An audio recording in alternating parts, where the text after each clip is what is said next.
Here we go. Happy Monday, everybody. It is July 14th, 2025.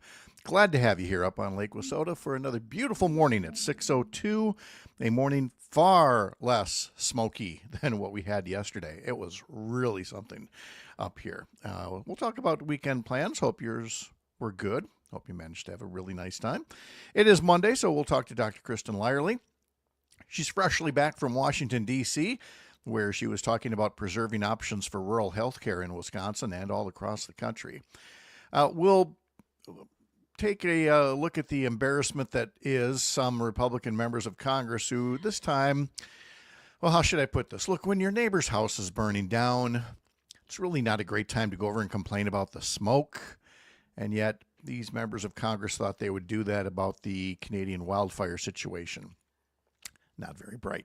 We'll talk with the Green Bay Area State Representative Ahmad Rivera-Wagner. What do legislators do now that the state budget has been completed?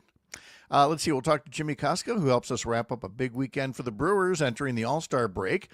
We'll check in with John and Gordy from our Madison station. Jane Matenaer will have a preview of this week's 9 a.m. shows across the Civic Media radio network. Up North News reporter Selena Heller will join us, and we'll mark this, our 600th morning show together. All that and more coming up in just under 3 minutes across the Civic Media radio network and right here. We'll see you soon.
Live across Wisconsin on Civic Media, you're listening to Mornings with Pat Kreitlow, powered by Up North News. Now, from our Lake Wissota studio, here is the founding editor of Up North News, Pat Kreitlow. Well, hey there, Wisconsin. Good morning. It is 6:06 on this Monday morning, July 14th, 2025. It's another beautiful morning to have you here up north, live from Lake Wissota, from wherever you're spending your mornings, listening across the Civic Media radio network, or listening to us by podcast, or watching us on one of the different social media platforms, Facebook or YouTube. Thank you for starting your day and your week right here. I got a question for you, and it's from our Sunday morning newsletter that we put out at Up North News. The Democratic Party, going too far to the left or just right? Turns out when I asked that question in yesterday morning's newsletter, it provoked a lot of response from people who are looking at some of the candidates, like the fellow who just won the New York City mayoral primary, and it's either causing them great happiness that Democrats are no longer being so squeamish, or great alarm that it's turning off moderate voters. I'm not saying there's one right answer or another. We won't know until the next election days that come up. But clearly people have opinions on it. So that's one of the things that we will talk about this morning here on the Civic Media Radio Network. This is, for personal reasons, a big show for me. It's our 600th morning show together across most of the stations of the Civic Media Radio Network. Been doing this for 2.5 years now.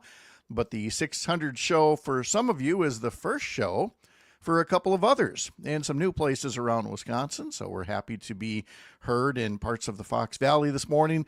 So at the risk of being redundant for some of our longtime listeners, we'll give a bit of an intro, a little Radio 101 as to what this show is and what we've been doing for the past 599 episodes before a few other folks joined in as neighbors and friends.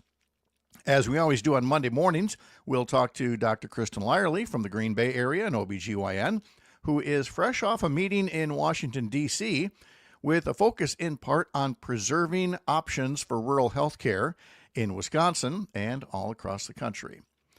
Also ahead, some Wisconsin members of Congress are getting rightly criticized for taking shots at Canada. You see, when your neighbor's house is on fire, it's not really a great time to send a letter complaining about the smoke. And yet that's what these Republicans did, people who don't have their own stellar record when it comes to forest management.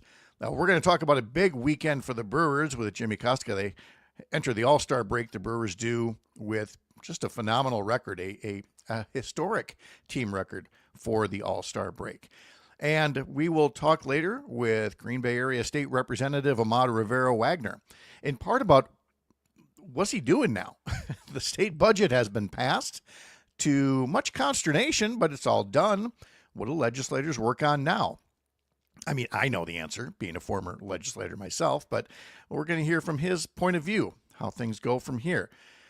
We'll check in with a few other folks along the way. There's John and Gordy from our Madison station, Jane Matenaer, whose show airs after this one across the Civic Media Radio Network, Up North News reporter Selena Heller, meteorologist Brittany Merlot, and producer Parker Olson, all along the way. Let's see, from Roger in Stevens Point on Facebook, happy 600. Thank you, sir. The Brewers, after their 96th game yesterday, are 2 wins improved over last year.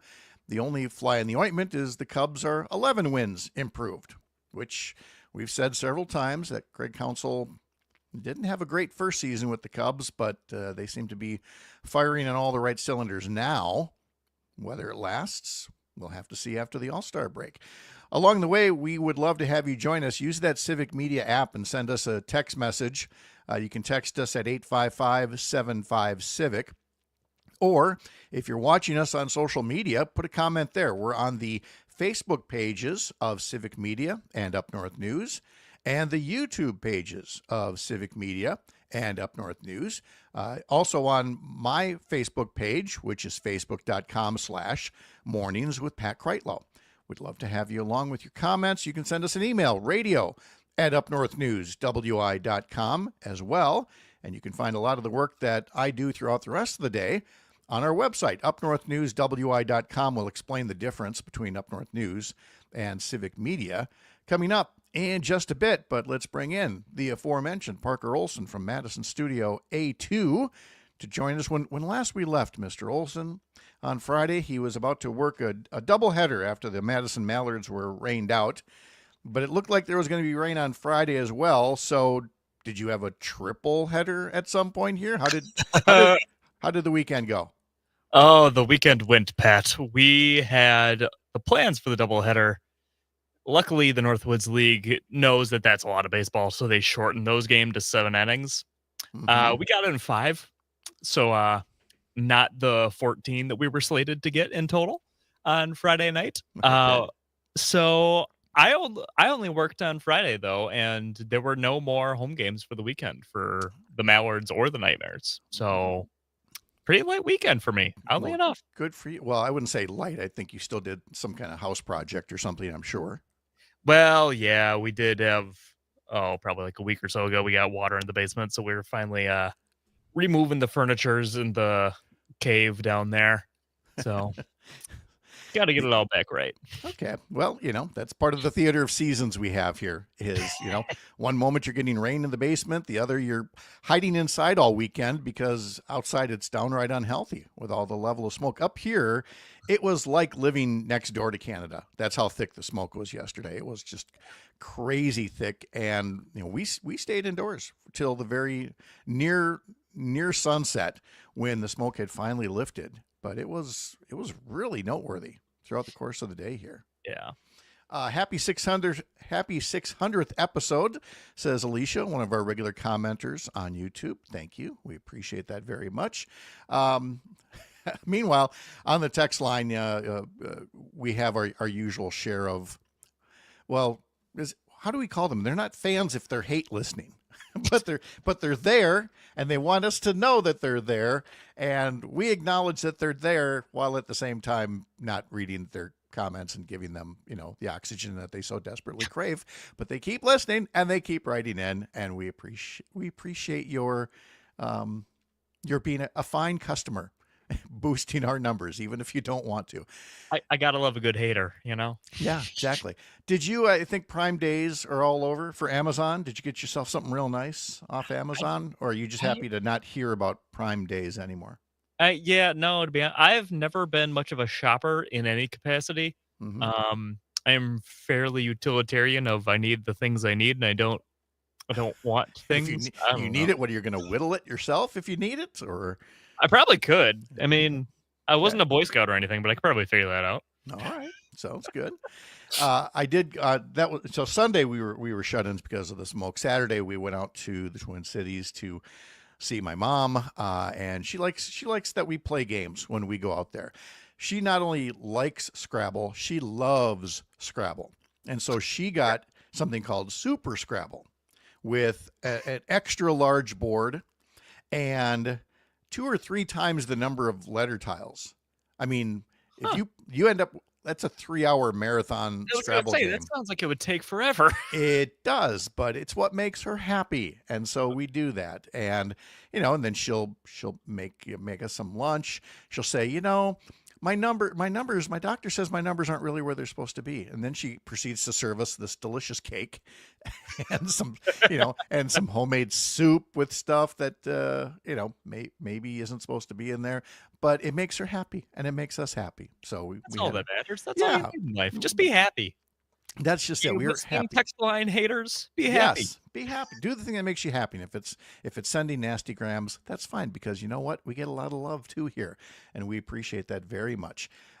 Over at Up North News, we put together a daily newsletter. We'd love to have you as a subscriber for our unabashedly Wisconsin news. You can sign up over at upnorthnewswi.com.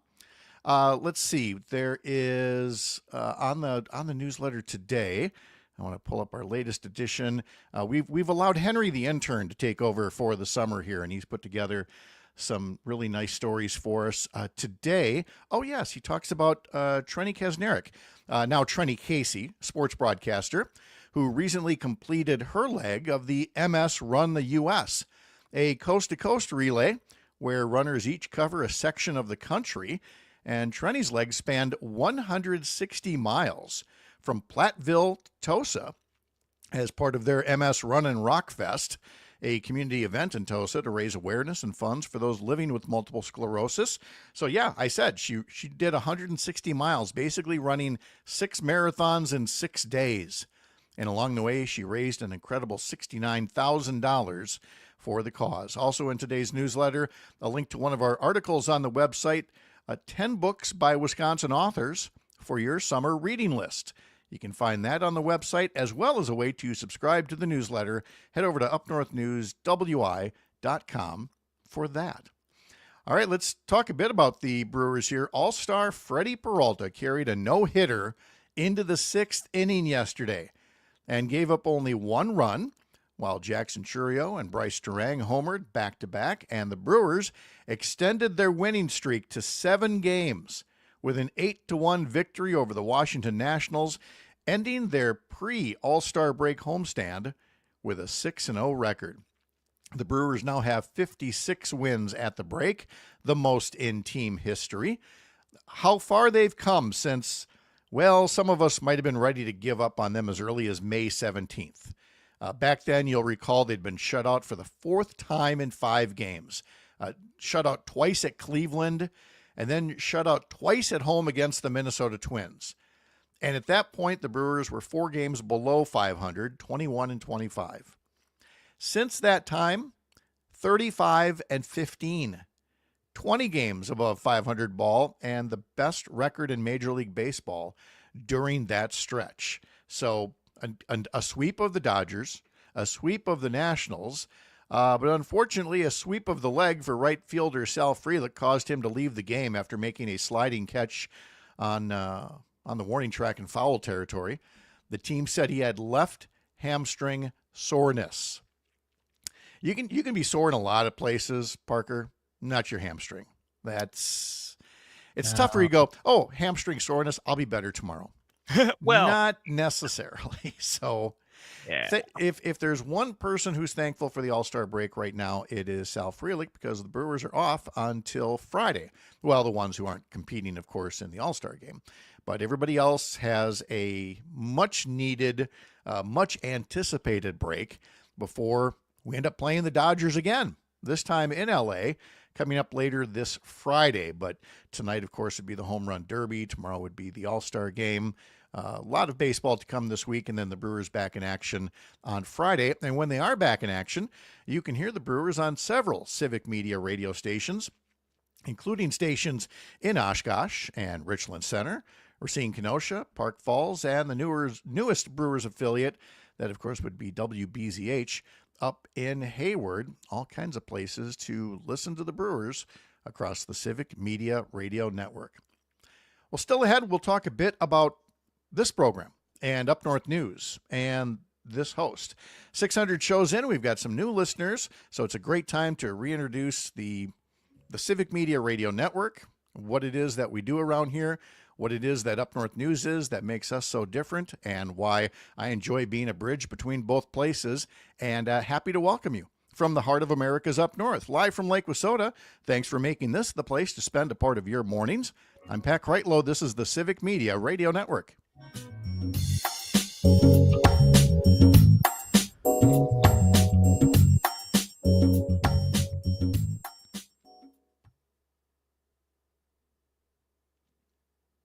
You're not going to tackle the whole Ms. All-Star controversy?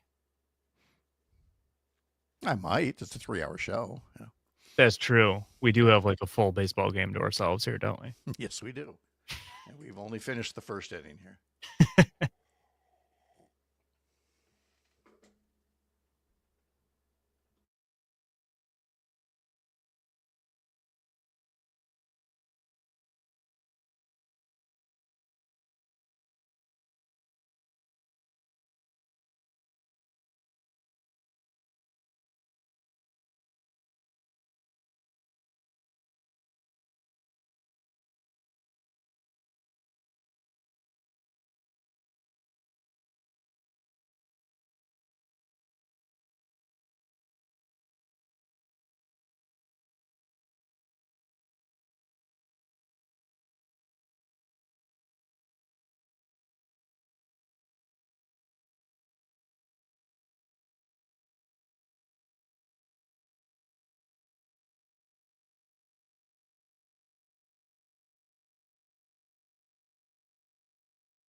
We love having you on live local radio across the Civic Media radio network, but we know you can't always listen live. And, well, let's face it, sometimes 6:23 in the morning just isn't your speed, and maybe you'd like to listen to your favorite shows a little bit later on.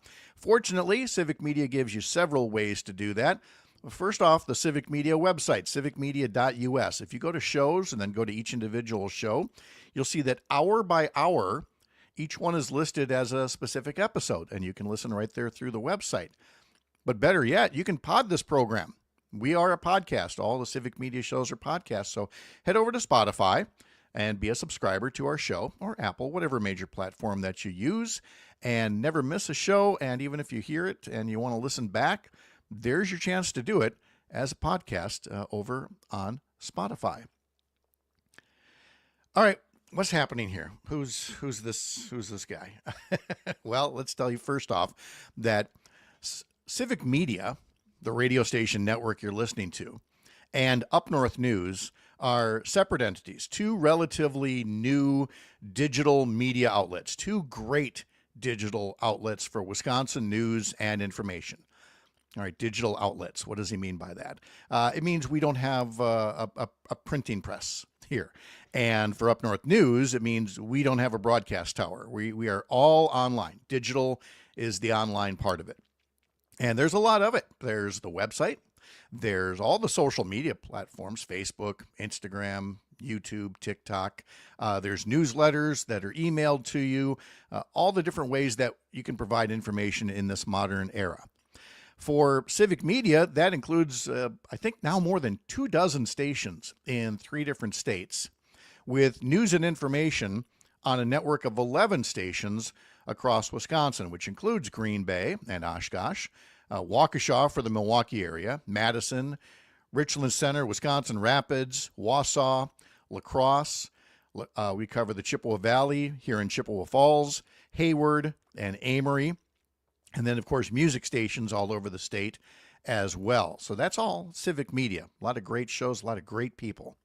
And then I'm here on behalf of Up North News, which is part of a national group called Courier Newsroom. And we started up operations for Up North News all across Wisconsin in January of 2020. Courier Newsroom has state outlets in Iowa, Michigan, Pennsylvania, North Carolina, Arizona, Nevada, New Hampshire, Texas, Virginia, and it all features values-driven journalism. In other words, there are some places where it's very obvious where they're coming from in their news and information, most of it in the far-right media ecosystem.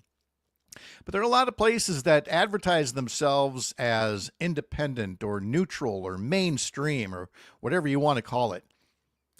And you don't really know what their values are. You don't know what really is guiding them. You don't know if the local newspaper editor, or the publisher has an axe to grind or is influenced by certain advertisers.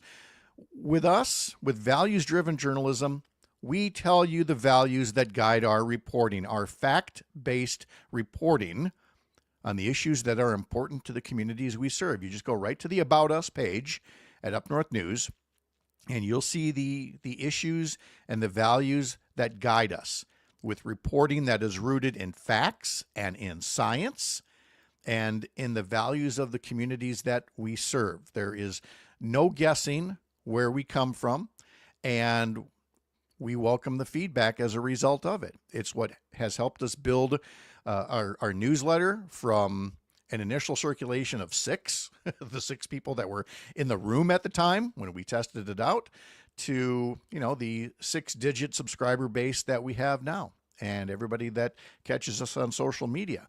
And now through this radio show as well, where Civic Media invited us to help share some real estate here for 3 hours every weekday morning and talk a bit about what we're doing at Up North News, a bit about what we're doing at Civic Media, and help you appreciate the very best of both sites.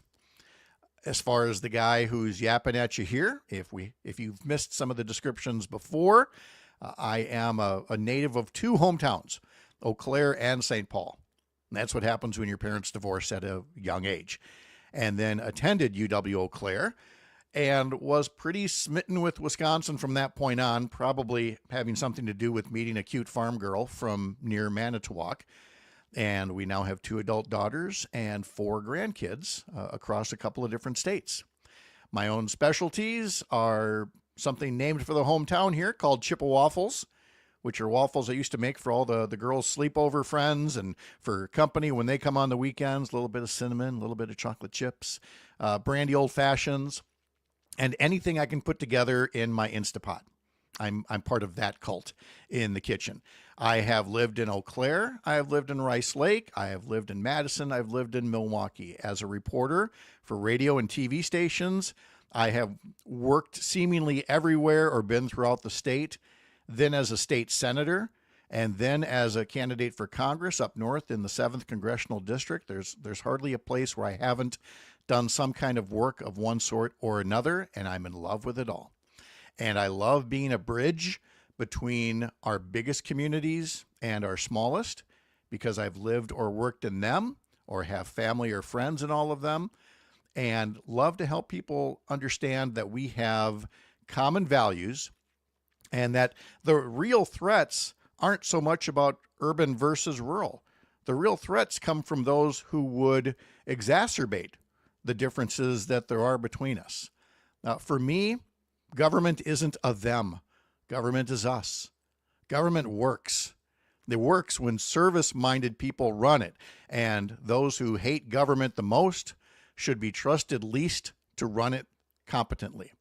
So here you will find headlines and analysis and commentary, life from a guy entering his 60s. There'll be a little too much yacht rock here, and a guy tired of right-wing media getting a pass from traditional outlets, so a lot of fact-checking here as well.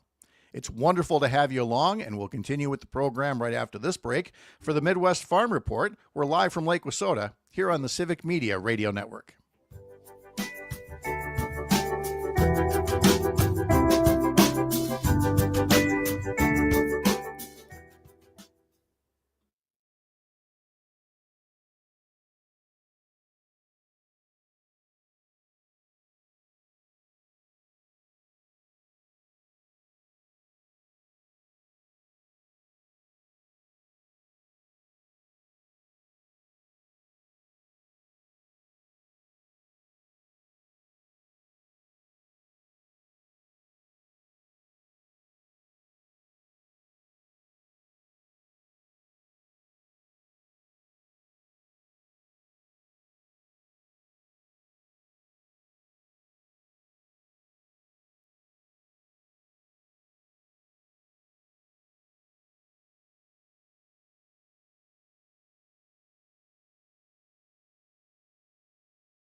Hey, lady.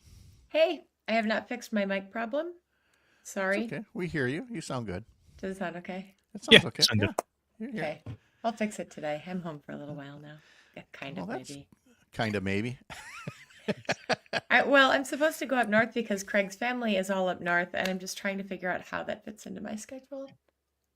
How does that fit into your schedule? I know, but it's a family thing, and that should be the priority. But my schedule is a dumpster fire, as you know.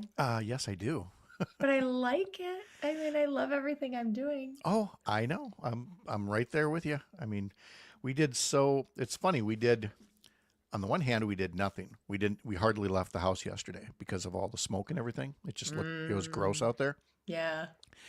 And so while it was relaxing, we also got so much done. It's just all these little things that need to get done. And I always joke about how, this all looks fine, but the floor is just strewn with stuff. There's like nothing on the floor, practically nothing. It's a beautiful thing. There's something. Fixed the lights up here. Oh yeah. Hey, 4 lights. There's Wow. 4 lights and they're all functioning more or less. Yeah. Yeah, this is my to-do box of stuff in the corner. I am a neat and organized person. That is usually there's usually nothing in that top box, but I just keep throwing stuff in there because I just can't keep up right now. But it's all good stuff, and I'm so happy and so incredibly lucky to be doing what I'm doing. Oh, I mean, same. Yes. Yeah. Oh, all right. So you want to talk a little DC, all the things that you did, the elbows that you rubbed? Sure. Okay, good. It's funny. It's the first time in a while that we haven't had some kind of dumpster fire court decision or something to talk about. We can talk about the barricades around the White House. I have a TikTok video that's kind of going viral showing the fortifications around the White House. I mean, Lafayette Square is not entirely locked down, but pretty locked down. It's kind of wild. All right. Well, 15 seconds and we'll be back.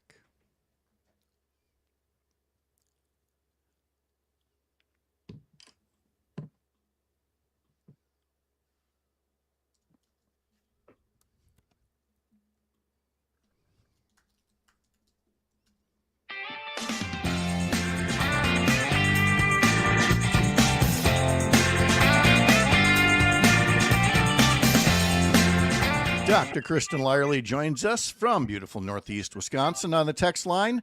Congratulations on 600 informative shows, Pat. Looking forward to many more to come. Jim from Brookfield. Thank you, Jim.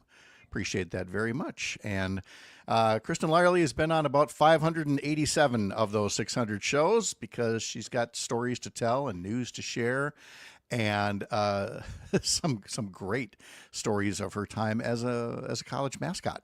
But we'll skip those for today because you were doing more of the serious stuff this time around. You were in Washington, D.C. last week as part of your work with the American College of Obstetricians and Gynecologists, or ACOG. How was your D.C. trip? It was really good. It was really, really hot.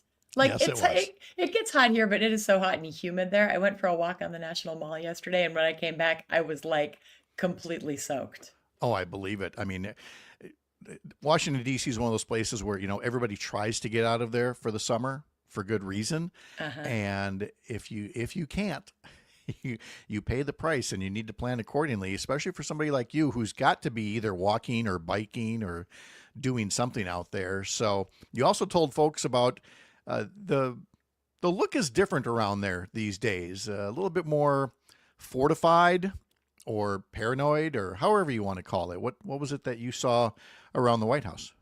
The vibe, the look, it's entirely different. And it's all of these, there are a lot of little, I wouldn't even say subtle, but different places. Like at the USDA building, there's a huge banner of Abraham Lincoln on the right-hand side, and then that stern Donald Trump face on the left-hand side. And the juxtaposition is just really uncomfortable. Wait a minute. Is that a real thing? It's real. That there's a big old banner with Abe Lincoln in front of the Ag building, which is a massive building, and a thing of Donald Trump. See, I've seen that, and usually in memes, and it's being mocked in some way or another. And I didn't want to believe that was actually real, that the guy is narcissistic enough to have a massive portrait of himself hanging on a government building. That's real. You didn't believe that, huh? It is real. I didn't want to believe it. When I Wow. saw it with my own eyes, I thought, yeah, this is the world that we're living in. It felt very authoritarian, which is Oh, what many it's of us got are dear feeling. leader written all over it. Absolutely. Yeah, Wow. but the dear leader piece, Pat, I couldn't believe it. I've been to the north side of the White House many times. It's one of those places where every time I'm in DC, I have this path that I like to walk just to inspire me, and I read the quotes, and it's just like to think about the sacrifices and the history there is so incredible. But when I went to the north side of the White House this time, I was standing in Lafayette Square, and the fortifications around the White House keep moving back. The perimeter keeps moving back. So now there's this big, beautiful open space behind the White House, not directly behind, but like there's a directly behind, then there's a street, then there's a square. All of that is fortified. You can't even get across the street to the gate that surrounds, or the fence that surrounds the White House. It is so weird. I've never seen anything like it. And then there are just police everywhere. It is uncomfortable. People are talking in hushed tones. I talked with a police officer. He didn't know why the fortifications were there. It's just bizarre. It seems like a lot of it is symbolism, again, to underscore the importance, because we've come through many administrations in this modern era. Look, I get it. This isn't Harry Truman. Okay. Harry Truman can't just walk out the gates and go for his little morning constitutional, before beginning his day.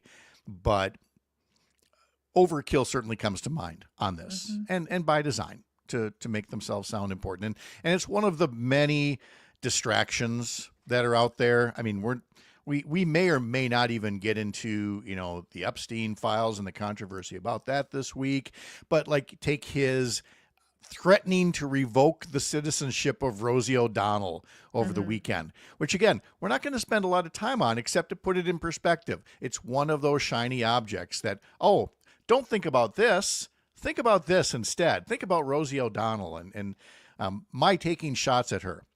Which, by the way, she had the perfect response for it, along the lines of, hey, still living inside your head.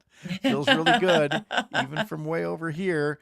But in terms of the work that you were doing out there, I know when you were heading out there, you said one of the things that the folks at ACOG are talking about is rural health, which it's obviously not just OBGYNs, but rural health overall was already on a troublesome trajectory for demographic reasons and so forth. Now you've got an administration hostile to rural health care with all of these Medicaid cuts. And I wouldn't be a bit surprised if you said that the tone about rural health care from an OBGYN standpoint is alarming. Alarming doesn't even begin to cover it.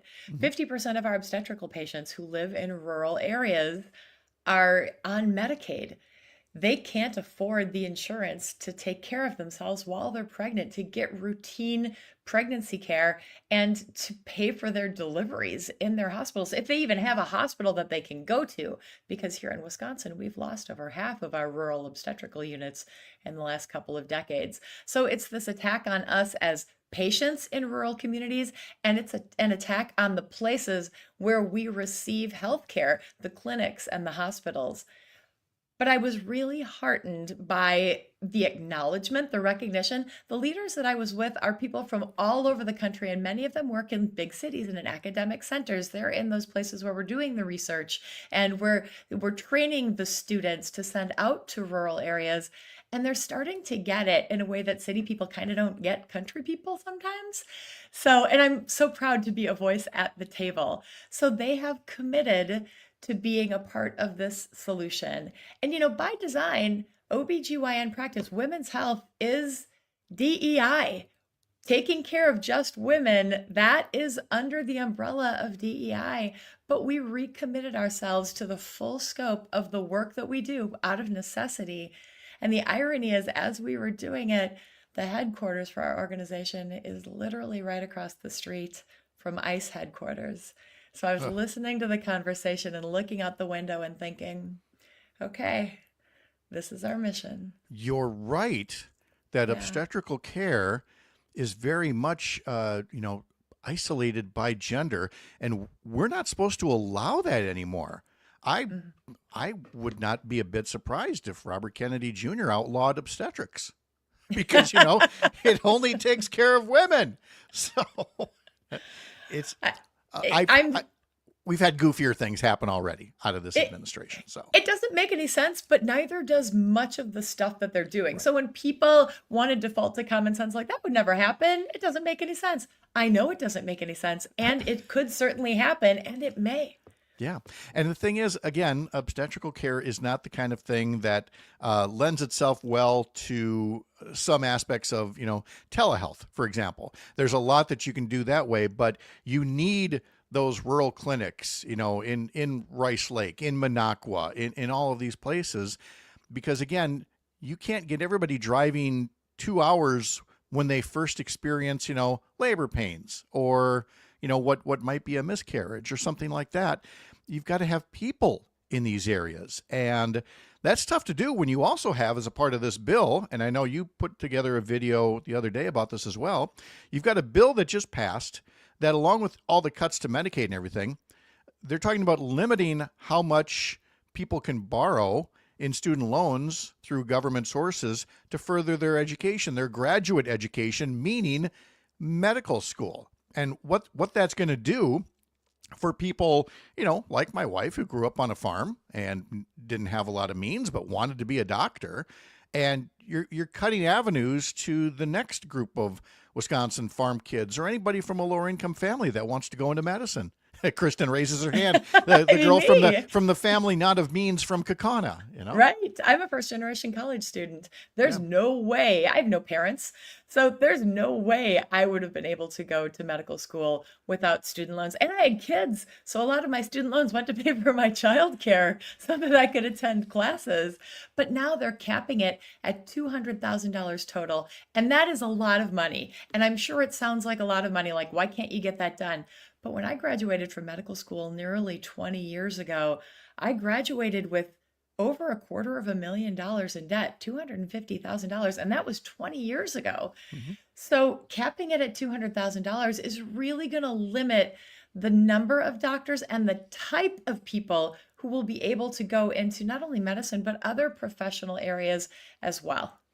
Now, there are folks saying, well, that's just the government loans. You can still go to a bank and get these things. Well, if you can, yes. But keep in mind, the requirements are going to be much more stringent there. And of course, that is just further proof that what this administration is doing is forcing people into essentially the for-profit, corporate, sometimes predatory lending sector, as opposed to making it, say, a national priority that we want people to have an education. And so here are lower interest loans to do that. You're good to pay it back. How many people, again, who did not come from a family of means, like me with Pell Grants, who have paid back their student loans many times over and have become taxpayers paying higher rates as a result of that higher education. I mean, that's the way it worked in this country for generations before an administration that said, well, you go to the bank, you go to Wall Street, and if they deem you worthy, they might take a chance on you, or it might not be worth your while because, again, of the higher interest rate and everything else. So obviously a lot for you guys to talk about and process there. What have you been processing as a weekend show host? What was on the Dr. Kristin Lyerly show last weekend, and what do you got coming up next weekend, if you know yet? Well, Green Bay family, can I just first say I'm so excited to be on the air in Green Bay because you know how much I love Green Bay and Northeast Wisconsin. Yes, and I talk about it all the time, but you guys don't get to hear it. But now you do. So it's so good, so good to be on the air here. Last week on the Dr. Kristin Lyerly show, we talked with Pete Silsky and Jeremy Pingle. They are homeless outreach care coordinators for the city of Green Bay. They are working with all of these organizations all around the region to solve our unhoused problem, to help those folks who you see living under bridges and in parks and who you don't see because they're living in cars and just trying to figure out how to make it to the next day. The conversation is personal. It's beautiful, and they are really helping these people by surrounding them with resources to get into a housed situation. You're not going to want to miss it, especially if you're in Green Bay, but it doesn't matter. Anywhere around the country, people who are unhoused are everywhere. And it's not as easy as just putting them in a place where they can live. They need ID cards. They need food. They need jobs. They need connections. They need support. And that's what this program does. All right, so that's where you'd find the Dr. Kristin Lyerly show weekends on stations in Green Bay and Oshkosh, and of course the Civic Media app, the Civic Media Network, and a Pingle. You say? I may have to see if this is a relative. No. That's Oh, really? My mom's maiden name is Pingle. Yes. Well, he grew up in Neenah. Could be. I mean, there are more Pingles and Kreitlows than I ever thought. Turns out, we're everywhere. We just kind of lay low until the time is right. Then we pop up on the radio or wherever you least expect us. So That's really scary. I know. Which gets us into all the 23andMe horror stories, but we'll save that for another discussion as well. One of the things that we did, well, let me please share one more text from Joe in Superior. Congratulations, Pat. We're so fortunate to have the Civic Media Network, Up North News, and Mornings with Pat Kreitlow. Joe, we appreciate that sentiment very much. One of the things we do here is a daily history lesson with music and other things that maybe you learned in class and maybe you're learning for the first time. We do that mornings here, powered by Up North News on the Civic Media Radio Network, and we'll do that next.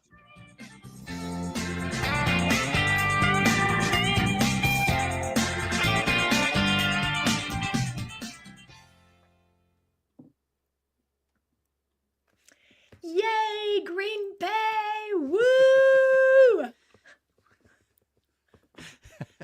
Party on. I'm just happy to be home. I've been gone so much. Oh, I know. Yes. Yeah, you. Mm-hmm. All right. Let's see. I'll be right back. I'm going to get some more coffee.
Well, Selena Heller is here too. Oh, I am. Wow. How do you like that? Yes. Oh, and whiskers. Of course. Of course. Uh-huh. Saw Selena at the Northern Wisconsin State Fair the other day. Ooh, How how was- was that? How was the rest of the fair? Good. We had to try to get in the rides before all the teenagers got there. Teenagers, hooligans. Okay. Yep. So we did, but then we stood in line for some with them. Okay. Selena, quick question for you. We've been doing this starting at 6:50. Would 6:30 be a lot harder for you? You can answer. It's okay. See, 6:30. It's okay to say I want 20 more minutes of sleep. Yes. I understand. Well, we had a talk with one of those consultant type folks, and the history segment's doing really well. We're thinking of maybe starting at 6:30, so we have more time to play with it. Oh, So no decisions yet, but we're just Okay. one of the things we're thinking about. All right, here we go. I love that idea. Oh, good.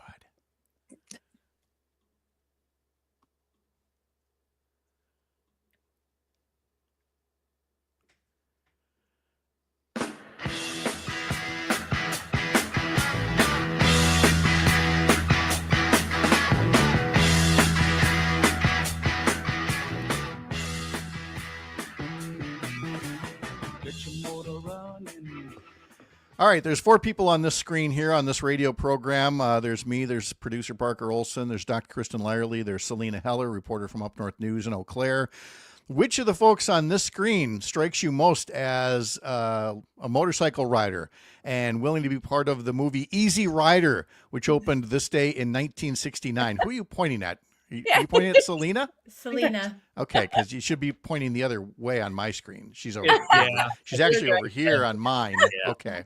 The I see. Brady Bunch. Yeah. All right. Selena, we nominate you. Or what's your motorcycle history? I've been to Sturgis. I've been to the Harley She's been to Sturgis. anniversary. Okay. Mhm. So Well, nice. congratulations, Kristin. You nailed it. So, Easy Rider opened this day. Born to be Wild was there. Peter Honda, Dennis Hopper as motorcycle riding free spirits. The soundtrack sold over 500,000 copies. And of course, Steppenwolf's tune continues to be played today. Let's see. On this day in 1967, The Who launched their first large-scale American tour. They were an opening act back then in 1967, playing the first of 55 dates, opening for, I want to see if you're as shocked as you were last year when I told you this, Herman's Hermits.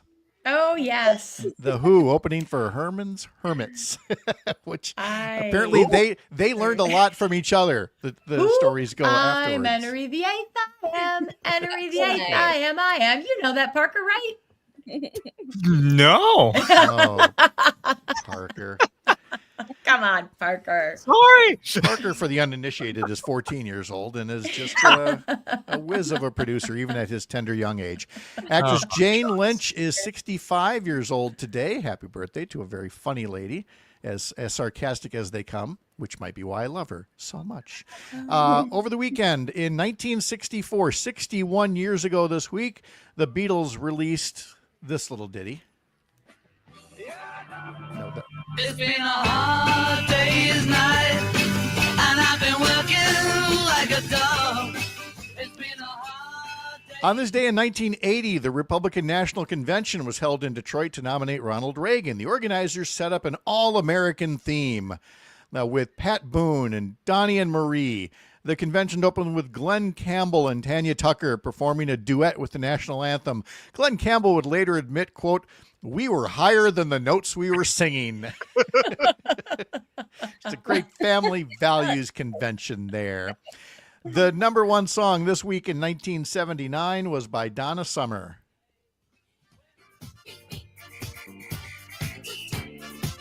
This is Selena and I's theme song. Yes.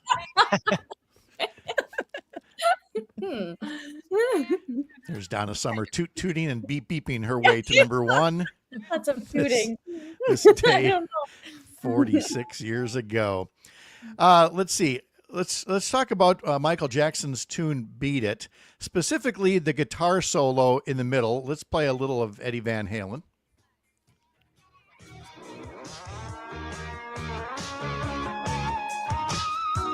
Again, something he just kind of wandered in and played, but it was on this day in 1984 at the Jackson's Victory Tour stop at Texas Stadium, where Eddie Van Halen joined Michael Jackson on stage to finally play that guitar solo live from "Beat It."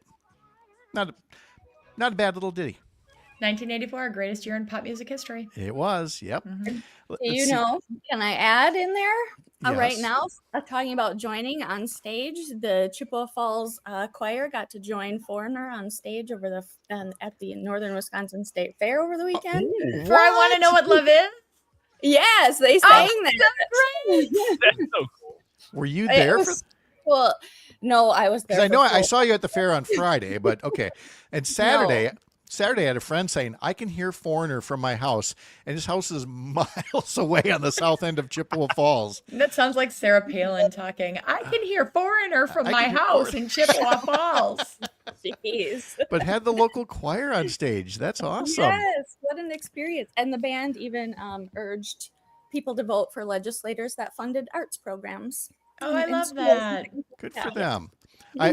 They played in the Twin Cities the night before, and I know somebody was there and said they sounded great.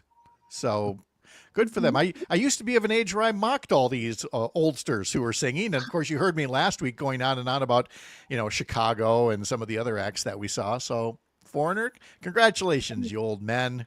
You got it. You still got it in you. Pretty soon we're going to be doing Daniel O'Donnell's greatest hits. No, not Daniel O'Donnell. I so draw the line there. Oh, Sorry, Anyway. Parker. yes. I'm just along for the ride. It's fine. Me too. Yes. Yep.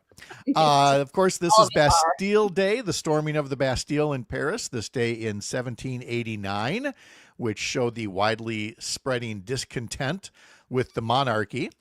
On this day in 1874, the Chicago fire burned down about 50 acres of the city, destroying more than 800 buildings, killing 20 people. That wasn't the only thing known as the Chicago fire. Apparently, they had to burn down a couple of different times before they figured out how to get it right. And this is National Mac and Cheese Day. Here's my question about that. Mac and cheese, homemade mac and cheese is really good, can be really good. And it's one of those things I still haven't attempted yet for fear of it just absolutely failing and being like really bland or overdone or whatever. Anybody here make a homemade one yet? Sure. Today is the day to be brave, Pat. Oh, okay. So you're not volunteering that you've done it. You're volunteering me. Costco take makes it a on. great mac and cheese that you can just put in the oven. Yeah, maybe that's where I need to go. And again, for the other things we do on the history calendar, it's usually some kind of a day, a recognition day or whatever. Some of them are awareness days, and it's fine to be aware of certain, diseases or historical events. But instead of Lasagna Appreciation Day, the people behind this one named July as Lasagna Awareness Month. So again, we ask you, are you aware of your lasagna? Where is it? Where is the lasagna? Is Pat Probably making in it the this time freezer. instead of mac and cheese? Who's to say? What is it doing? Yeah, what is not it the doing and why same. do we have to be so aware of it? So much more coming up in the next 2 hours here as we do mornings powered by Up North News live here on the Civic Media Radio Network. I'm Pat Kreitlow.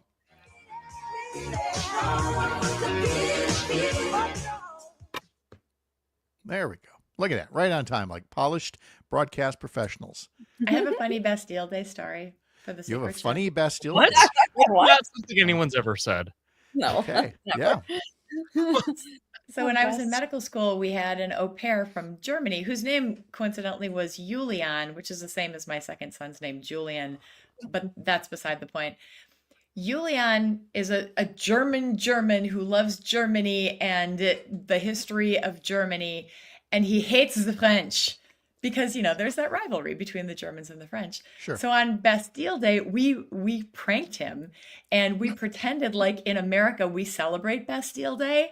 And so we created a feast and we had French toast and French fries and croissants. And he was so mad that he left. And we had to go find him and be like, it's a joke. We are totally teasing you. We will make sauerbraten again. It'll be fine. Oh my gosh!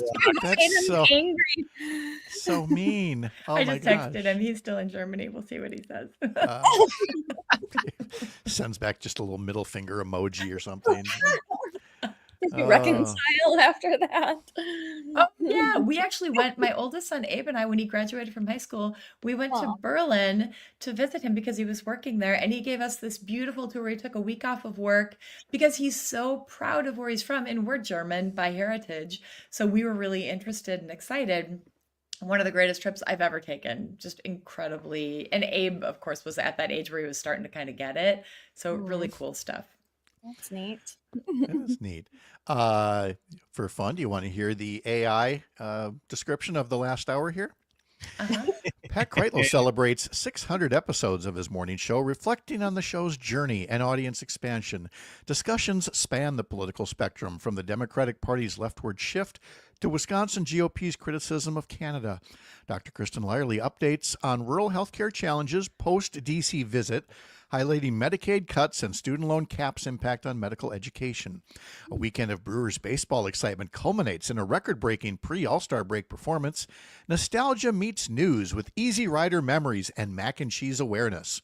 Through lighthearted banter and serious talk, the show remains a beacon of community connection.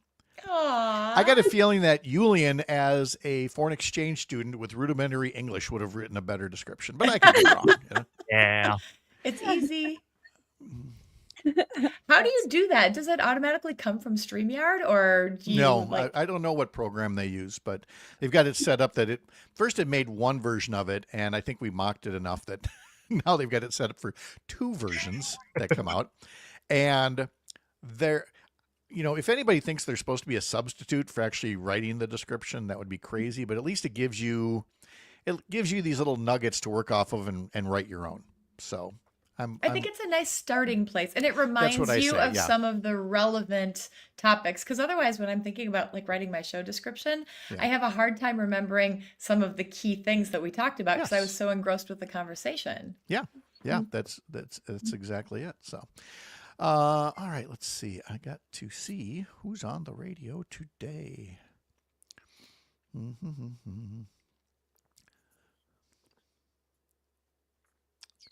Oh, there's a lot going on here. Well, not Looky there. not this line here. That's you're not going to hear those things. Nope. How about this? Okay. Is Todd off today? Todd, what do you mean? He's got you were- nothing. you were- finished up. Oh, okay. No. Let's see. Oh, that's right. Jane is off. Okay, don't tease Jane anymore. Jane's off today. Jane's off this week, I believe, or at least today. I wouldn't tease Jane ever. She's like, Not nice. Let's see here. Jane means business. She does.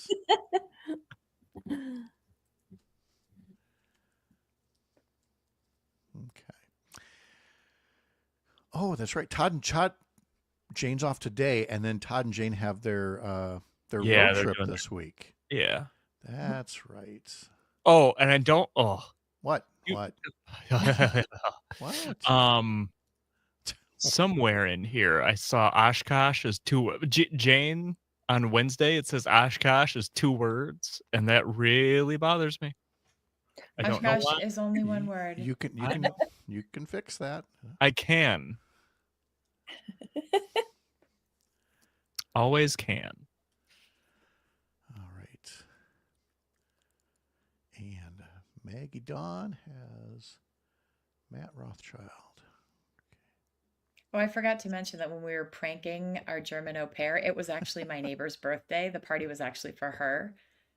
And so I also Okay. just texted her happy birthday, and she texted me back, Vive la France. 30 seconds. Happy birthday, Anne.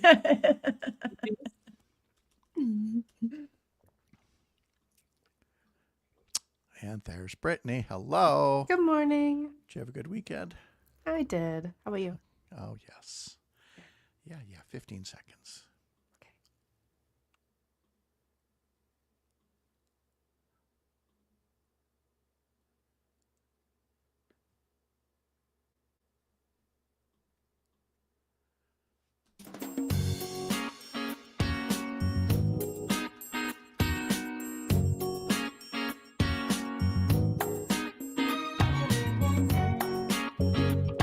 Live across Wisconsin on Civic Media, you're listening to Mornings with Pat Kreitlow, powered by Up North News.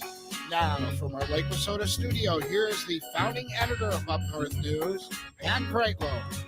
Hey, good morning, 7:06. Nice to have you here up north on this Monday morning, July 14th, 2025. Parker Olson producing this show down in Madison Studio A2, and Selena Heller, Up North News reporter, standing by in Eau Claire. Dr. Kristin Lyerly in the Green Bay area, and meteorologist Brittany Merlot will be joining us as well to talk about the forecast for the start of this week. And Brittany, we'll just get right into it because the forecast for yesterday, it didn't matter what the forecast was. You were going to get smoke no matter what up here. It was super heavy. And it was just best not to even try to go outside until later when it dissipated. And we'll talk a bit about that, about some members of Congress writing a letter of complaint to Canada. I mean, talk about a case of old man shakes fist at cloud. But Right. the larger concern for us here is, while it has certainly dissipated, since its peak yesterday afternoon, are we kind of past that peak, or I know these things kind of come and go in cycles. What are we looking at from that standpoint as we head into the rest of the weather forecast for today? Absolutely. So, one of the main things, I don't know if you've noticed, it seems like either we get a stormy, hot and humid kind of day, or we get the more comfortable but wildfire smoke hazy days. And that's happening because of a high pressure system. So, as the high pressure system moves into the area and we've got a prevailing wind mainly out of the northwest from the Canada direction, it starts to pull in that air right to Wisconsin. And then the high pressure system actually sinks and calms the air. So it's pulling everything way up high in the atmosphere down to the ground and allowing it to settle. And that's where we are really breathing it in and feeling those effects. So today, yes, we still have a high pressure system covering a majority of the state. A lot of the bad or worse air quality is staying stuck to the east side and far up north. So pretty much by the lakes right now. We are still seeing it kind of wanting to increase to a moderate to unhealthy level still through this afternoon and into this evening. Again, especially north and east. So statewide, that wildfire smoke air quality alert is still in effect, and we can expect another sunny but hazy type of day. It will be warm, but it will be dry. Highs will hit the mid-80s all across the state, and it's going to be slightly sticky and humid, especially off to the west and right where this front is draped. We have a stalled front over northwest Wisconsin right now, and it's going to ever so slowly nudge in towards central Wisconsin, more north central by this evening. Some showers, maybe a tiny isolated storm could spark from that. Chances are very, very low. That is the chance, and that's kind of that front there. So once that moves through, we'll start to see some better air quality conditions. But for now, especially south of that front, it's not looking too good today. All right, let's check the mailbag here from Tigerton. Rob says, good morning. It's sunny and hazy and 65. I got my lawn jobs in Wittenberg today, battling the smoke. I had a mowing job Saturday afternoon after getting 0.6 of an inch of rain Friday night. It's the 30th anniversary of the 1995 heat wave that hit Wisconsin from July 12th to 15th. 7 people died there. He says, congratulations, Pat, on your 600th show and letting me be a part of it. It is must-listen radio every weekday morning. He says, today is my sister Debbie's birthday. She is 54 years old. Well, you may not get another birthday now after sharing your sister's age on the radio like that, Rob, but that's okay. Rob also said, as part of Lasagna Awareness Month, he made lasagna yesterday for supper, and he does try to cook there. He said he took a picture of the sunset Saturday with the smoke and haze, and it made Channel 2 in Green Bay. That sunset last night up here through that smoke, I mean, that sun was huge and so red. Yes. And gorgeous, to be honest, but I was going to say that's the only positive of the wildfire smoke, I feel. Yes, that really is exactly it. Let's see. Alicia says, happy 600th episode here. Let's see, from Joe in Superior. Oh, we talked about in our last segment The Who as an opening act for Herman's Hermits back in the day. Joe says, my wife from Babbitt, Minnesota attended the Herman's Hermits Who concert in Duluth as a young girl, and she was shocked when they smashed their guitars. I don't know if the Who was doing that at the Herman Hermits show. Maybe, I guess, that would be a shocking thing coming off of Herman's Hermits. Text from Rosemary in Oliva. What 3 states is Civic Media now broadcasting from? We mentioned earlier about Civic Media expanding and now has stations in Michigan and Minnesota as well. So the empire just grows. Brittany has so many more places where she's got to do a forecast for. But I know, but hey, it's nice because Minnesota, we always get their stuff, so it's easy peasy. Yeah, so it's like pre-casting for all of us. You're up to the challenge. Thank you, Brittany. We'll talk to you next hour. Sounds good. All right. A reminder, as always, you can subscribe to the Up North News daily newsletter. Head over to our website, upnorthnewswi.com. Click subscribe up in the banner on top of the homepage. You can get our weekday newsletter, and you can get the Sunday morning politics newsletter that I put together. And we have already received a lot of responses to our question of the week, which I have to say I kind of came up with on a lark as I was writing the newsletter. And it's the consternation over the winner of the Democratic mayoral primary in New York City, Zoran Mamdani. And people saying that he is just taking the party too far to the left, like AOC and Bernie Sanders and all those, and that it's going to turn off moderates and it's going to cost Democrats elections. However, there is also a contingent that is so happy to see some Democrats not be so squishy anymore and actually say what you stand for because it is in line with the values of a majority of Americans. So which is it for Democrats? Are they going too far to the left, or is that just right? Or is the party a big tent and it's got room for everybody? So we joke about Democrats in disarray. We have certainly seen Republicans in disarray. We're talking about the Democrats this time in our question of the week. So sign up for our newsletter, upnorthnewswi.com, or send us your thoughts by email, radio@upnorthnewswi.com, or put something in the comment sections of Facebook or YouTube where you can watch us live doing this little shindig every day. Selena Heller does some of that reporting for us at Up North News, and one of the stories she's been working on lately deals with farmers who have been watching President Trump's trade war with our trading partners, allies, and friends, because why wouldn't you declare war on your friends, right? And the uncertainty that's brought to farmers. Now, Selena, the White House promised 90 trade deals in 90 days with 90 countries. And the correct answer so far is almost one. There's one trade deal that is almost official and not much else. And Selena, you talked to farmers who would certainly like a little bit more certainty when it comes to their ag export markets. Oh my goodness, yes. And I talked to them like in the fall too, and it was kind of the same message. Is things need to be stable and not all of this uncertainty and changing, and what can we plan for? It's so hard to plan for the future and buying their supplies and for their fields, and I mean just everything. They just need some certainty, and there are so many variables in farming, like the weather. So they'd like something to be something that they can grab a hold of and plan for. So yes. And so you talked to, are we hearing just from one Chippewa County farmer in this clip? A couple of them. Two. Les Okay. Danielson is from Cadott, and then we were at the Peck family farm, which is just outside of Chippewa Falls, and that is Jeff Peck, and he talks about all of that too. And Tammy Baldwin, Senator Tammy Baldwin, came for a visit to the farm, and they talked to her about kind of all of the problems that they can potentially have with all of this uncertainty. So here's a little 2-minute clip compilation of the people that she talked to about the uncertainty that Wisconsin farmers continue to face today. As you disrupt our trade, it's a huge problem. It just you can't emphasize enough. It takes a long time sometimes to build those relationships, but you can break them pretty quickly. You got to be a good neighbor. It's still business at the end of the day, so we have to have good business deals, but you also got to go about it in the right way. U.S. Senator Tammy Baldwin toured the Peck family farm in Chippewa Falls and talked with local producers and farmers about how Trump's trade war is hurting their operations and causing uncertainty.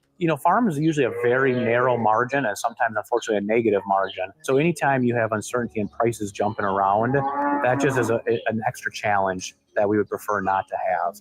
When you look at Wisconsin, the northern part of Wisconsin, the central part of Wisconsin, a lot of the money that comes into these counties comes from ag commodities, whether it be corn, soybeans, or beef. That's what keeps these small towns in business, like Thorpe, Stanley, Gilman.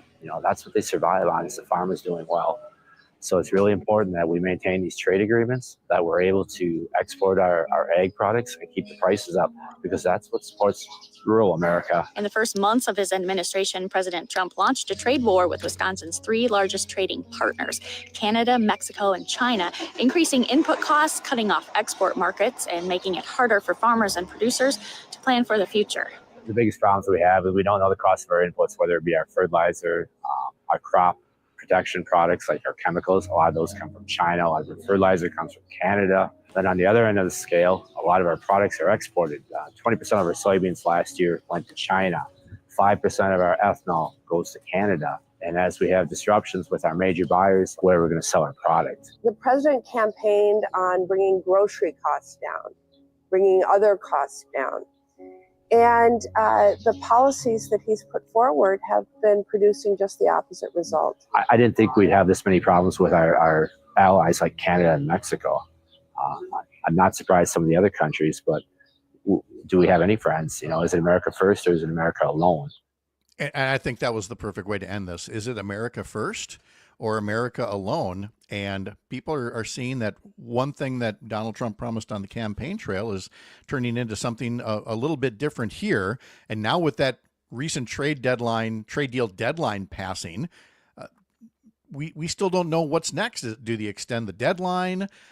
What does this mean? And again, if you're trying to plan, say, what are you going to plant next year, or how many cows you're going to milk, anything like that, there's still nothing new from this White House that helps farmers know what they can expect for a business plan. Yeah, and of course they knew all of this they expected all of this to come just exactly as it played out. And like I talked with last fall, and it was kind of like I talked to him that day, and I said, this is exactly what you expected. And he said, yeah, unfortunately that's the case. But anytime they can kind of try to get the word out how important farms are, no matter who it is, to anybody, any legislator that will come, they will try to tell the importance of farms in a community. And by the way, it's not just farms. Kristin and I have talked about things like occupations, tourists, medical students. With tourism down, international tourism is down. International education is going to be down, and then the limits on loans, Kristin, for student loans, there's absolutely nothing there that indicates anything but a continuing shortage in many areas. Medicine right up there at the top of the list. It's true, but I want to go back to farmers because we all come from farmers. I mean, Pat, your wife grew up on a dairy farm. My mom grew up on a dairy farm that my uncle still owns. Selena, we are all from farmers. And what do you know about farmers? They're not political. They're incredibly practical, and they will roll with the punches until they just can't roll anymore. And that's what they've done for generations and generations. And they have hit a breaking point right now where our leaders are not supporting them, just lip service. All they're getting is lip service. They need support, because if they don't get support, we don't get food. We have to support our farmers. Yeah. Selena Heller, Up North News reporter, Dr. Kristin Lyerly here as well. A local update is next for some of you, and then we'll continue along here live from Lake Wissota, from the heart of America's Up North. Thank you for making this the place to spend a part of your mornings. I'm Pat Kreitlow. This is the Civic Media Radio Network.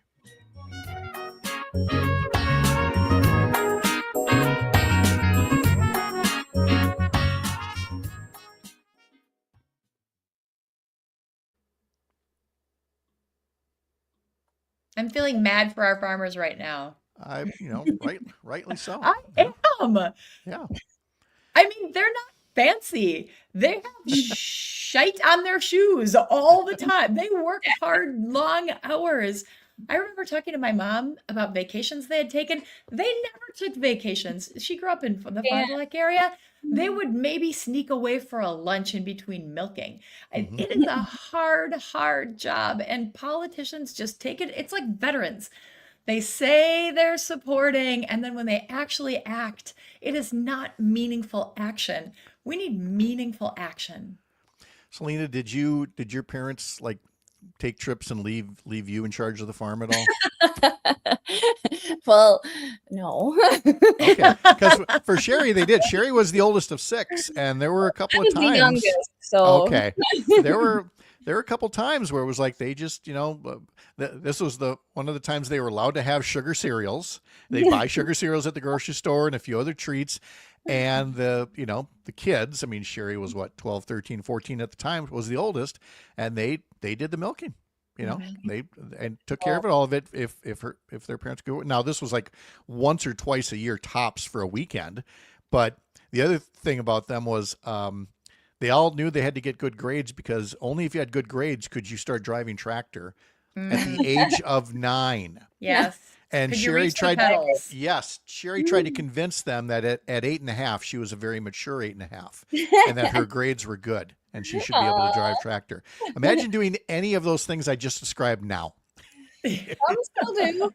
Yep. Yeah, they drive tractor at that age, but no, we hardly went on vacations. We went to Nashville, I remember, and I'm thinking my brothers took care of the chores then. Okay. Because I was like 15 years younger than them. So. And was it always beef cattle for you, or was it We have dairy? beef, horses, and pigs. Beef, horses, and pigs. All right, 20 seconds. We'll be back.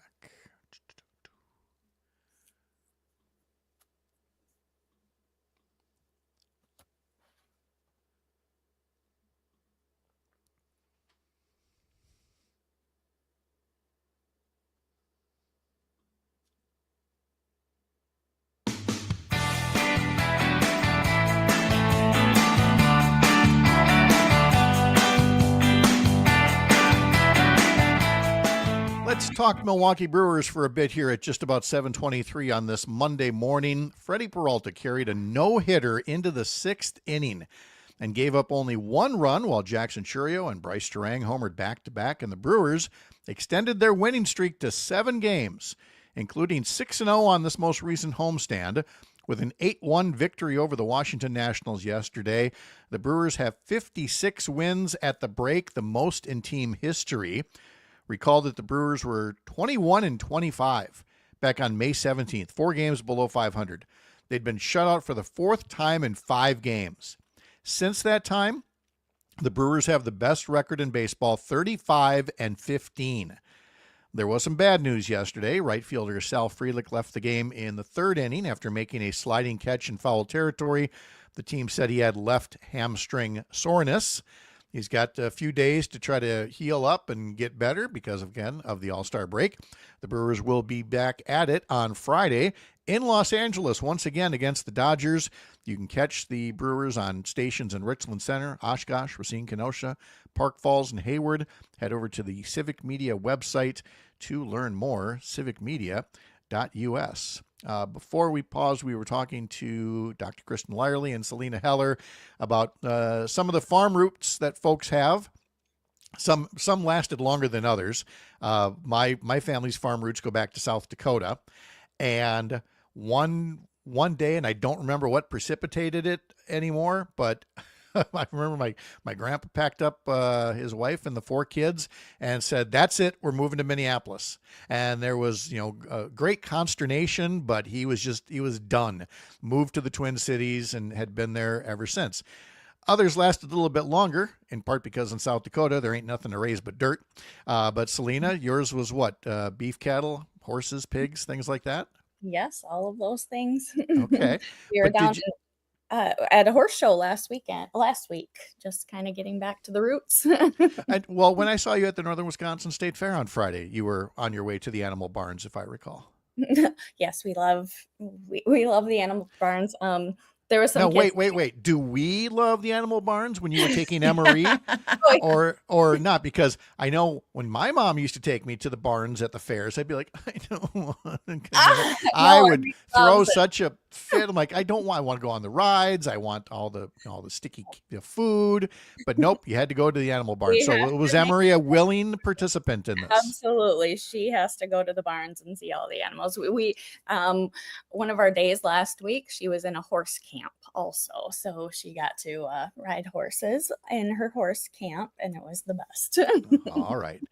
And Kristin, you're, again, you've got roots in Kaukauna, and you see all the folks around you working so hard every day to not deserve this kind of uncertainty that they're getting right now.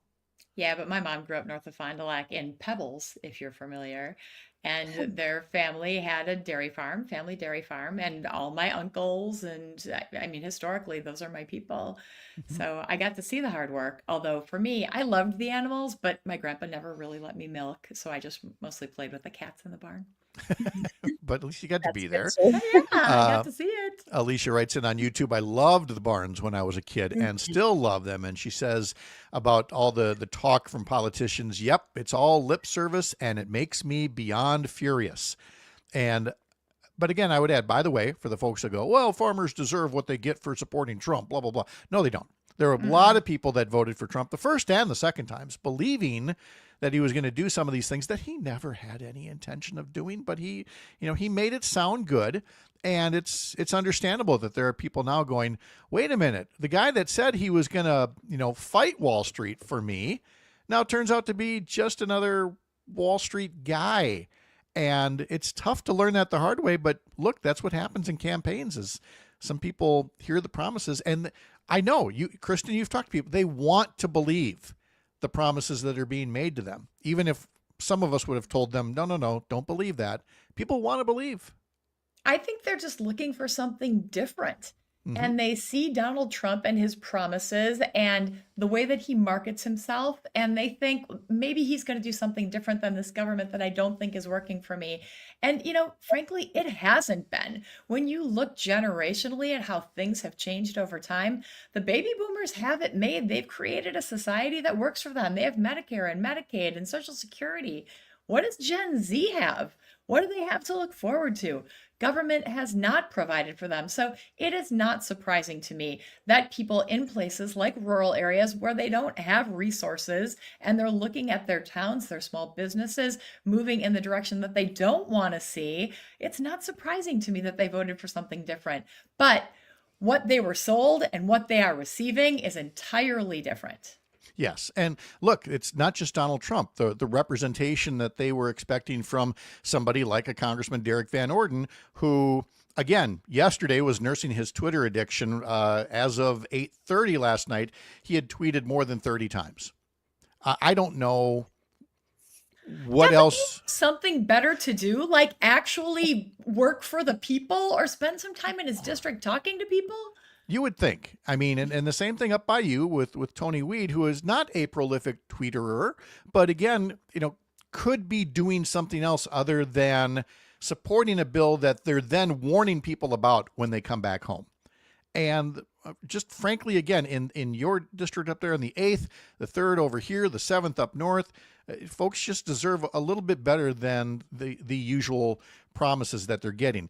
But our members of Congress, and I can think of 2 of them from here in Wisconsin, recently signed a letter to Canada and said, Canada, you're on fire. You need to do something about this, which is really not necessarily the best course of action when your neighbor's house is burning down, is to send a letter complaining about the smoke. So we are going to discuss that in our next segment. We'll also get into a bit about the EAA Air Venture, which starts in Oshkosh 1 week from now. Up North News reporter Selena Heller, thank you for the update on your story from the farms here around the Chippewa Valley. Have a great day. We'll talk to you a little bit later on.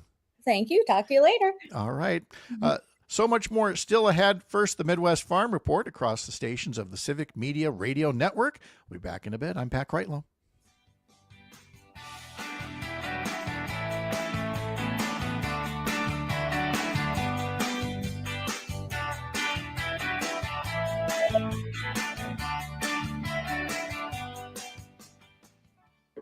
We didn't get to introduce the Green Bay listeners to Whiskers, who for once behaved himself. He just always behaves himself. Like the frog in the cartoons. Hello, my baby. Hello, my honey.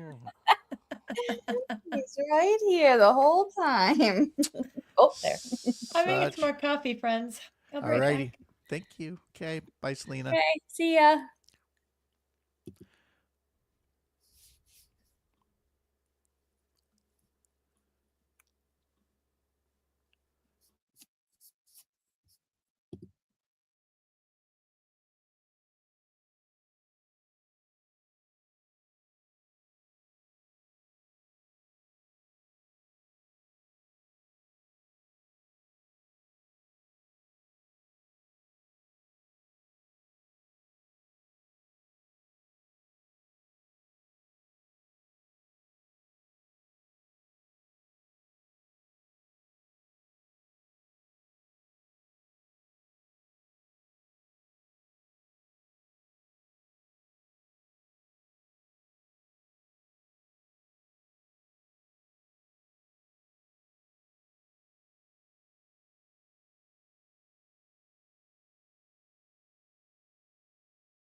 7:35 back here on the Civic Media Radio Network, or perhaps you're listening later on as a podcast or watching us later on Facebook or YouTube. Well, a reminder, if you're not one of those people potting us, you can head over to Spotify and sign up to follow our show as a podcast. You can do it at Apple as well, or any of those other places where you get your favorite podcasts. And I know that there's at least one new subscriber on Spotify, because in visiting my mom yesterday, Kristin and Parker, one of my sisters set her up on her iPad with Spotify so that she could listen to her music, meaning the 50s and 60s, There you go. And so I said, oh, let me see that. I looked at her Spotify, clicked a couple of buttons, and said, congratulations, you're my newest subscriber. Padding your stats. I like it. Yep. Hey, I will come to your house too and do the same thing if you like. Just let me know. You're not struggling with that, Pat. Yep, He's on the radio again. Well, she normally listens over, like Facebook instead or something, but now she's got a new way to do it. So good for you, Mom. Good job. Hi, Mom. letting your son borrow that iPad for just a moment here. I mentioned a minute ago that there were members of Congress, including 2 from Wisconsin, who felt the need to send a letter to Canada. And that would include, it was Tom Tiffany and Glenn Grothman, who joined with some other members of Congress from Minnesota, sending a letter to complain about wildfire smoke. And they blamed, quote, the lack of active forest management for the spread of the wildfires. And the letter goes on to say, our constituents have been limited in their ability to go outside and safely breathe due to the dangerous air quality the wildfire smoke has created. In our neck of the woods, summer months are the best time of the year to spend time outdoors, recreating, enjoying time with family, and creating new memories. But this wildfire smoke makes it difficult to do all these things.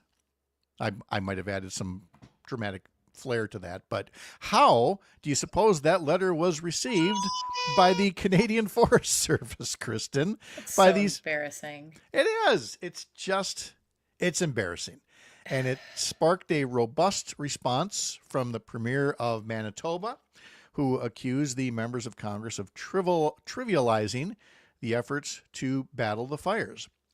And he writes, this is what turns people off politics. When you've got a group of Congress people trying to trivialize and make hay out of a wildfire season where we've lost lives in our province. I have shaken the hands of American firefighters in northern Manitoba who are helping us out, and I would challenge these ambulance chasers in the U.S. Congress to go and do the same, and to hear how much the American firefighting heroes who are here love our province.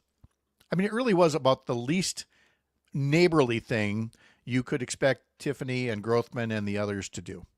First of all, if you have a breathing disability or disorder, please take care of yourself. The air quality is not good. So seek shelter, wear a mask, stay in your house where you have filtered air. This will pass. Second of all, oh, Canada, I'm so sorry. Did you see the ad that the Quebec tourism folks put out about America?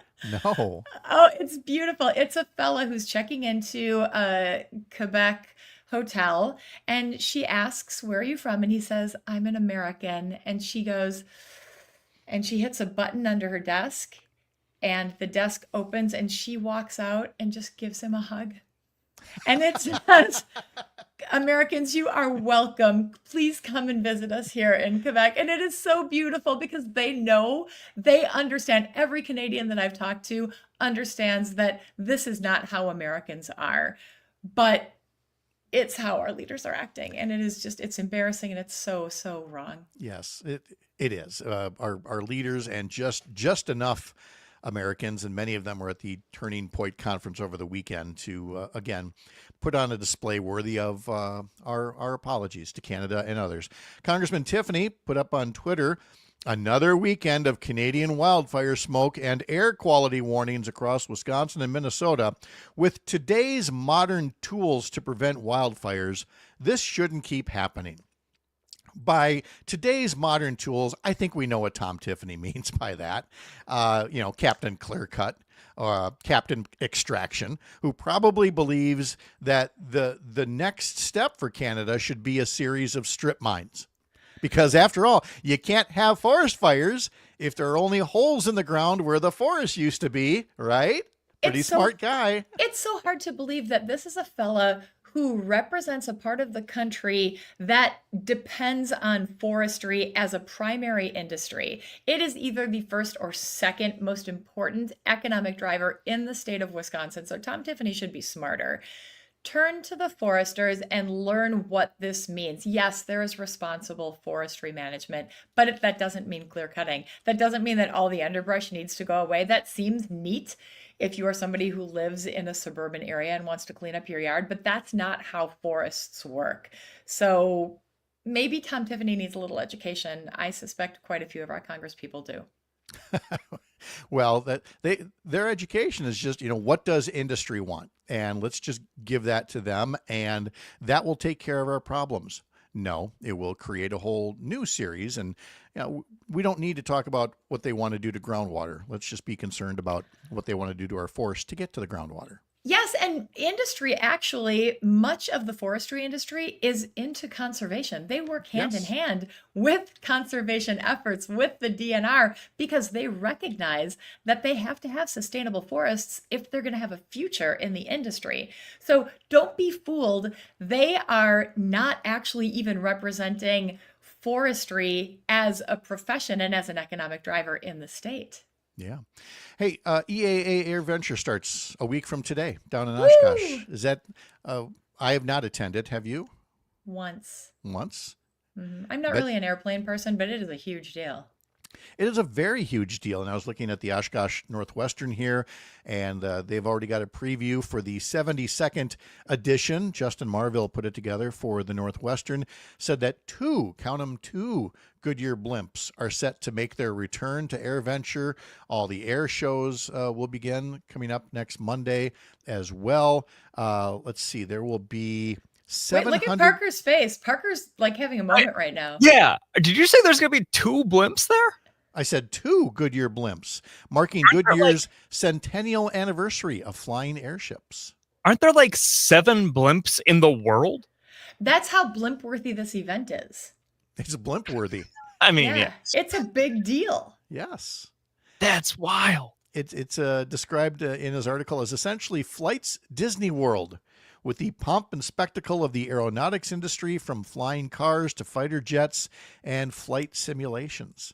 It's really cool. Even if you're not into planes like me, it's still really cool. Yeah, there will be 860 exhibitors, 98 countries represented at least, and like I said, about 700,000 visitors. And I should let this go at this point, because who's going to really want to talk about it in less than 30 minutes is going to be Brittany Merlot, who camps, literally camps there, when she can. So she's an EAA fangirl. Yes. Alicia writes on YouTube, I got to find the photos from my first EAA Air Venture. And she also says, I think we need to sit these members of Congress down to watch the Lorax, talking about, what's happening with the forests in Canada and everything else. I think they could understand it on that level. Whatever it takes, frankly, at this point, to try to get some kind of a message through to them. Over the weekend, again, you were traveling and just got back, so I'm guessing you have not seen the new Superman movie that came out over the weekend here. No. Tell me more. Well, I was just looking at the weekend box office here, and it says that in a bid to kick off a new era for DC Studios, James Gunn's Superman opened with $122 million in U.S. and Canadian ticket sales over the weekend. The roughly on-target opening was the third largest of the year so far, and the first of the DC Comics to surpass $100 million in its opening since Wonder Woman back in 2017. But here's the thing. Ticket sales were relatively soft for Superman overseas. In 78 international markets, it grossed only $95 million, including in China, just $6 million in sales.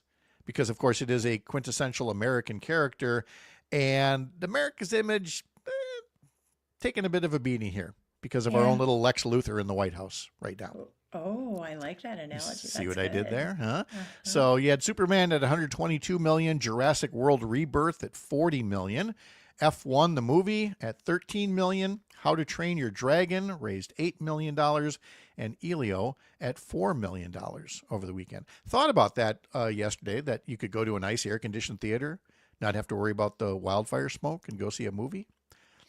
Would have had to get off my butt to do it, and there was just too much to get done around the house.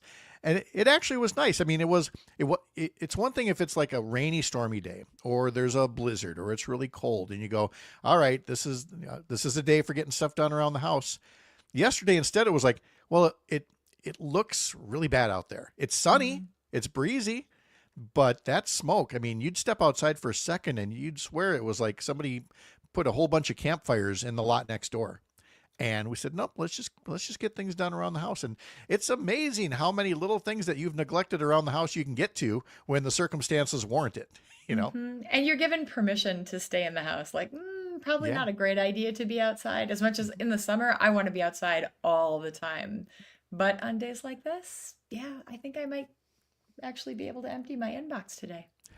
One more note about the weekend marked the 40th anniversary of Live Aid. And I have not asked you if Live Aid was something that you tuned into. Were you a part of? It seemed like this global phenomenon at the time, and I'll share my story in a minute, but do you have a Live Aid story? Oh, it's not a story. I was just glued to the TV set because I loved all of that. That actually might be part of the reason that I do all of the philanthropic work that I do, because of what they did and why they did it. And those were all my heroes who were doing it. So they were modeling it for me. They were. I mean, again, it was extremely altruistic. You're feeding hungry people in another part of the world.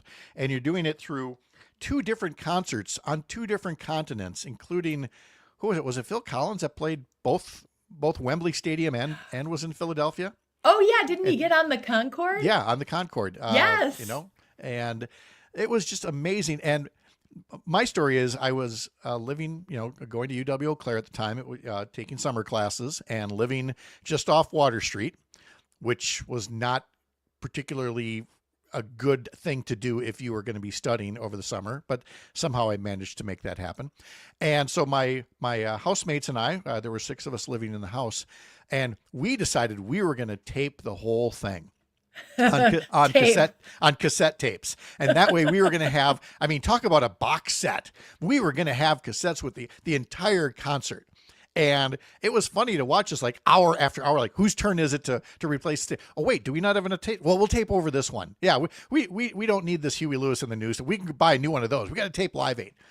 And it probably lasted 6 hours tops before we all just like, forget it. Okay, let's just enjoy it. Plus, it was a nice day outside, so we would kind of come in and out. So we weren't glued the entire time, but it was an event. I mean, especially for people your age, my age, we were glued.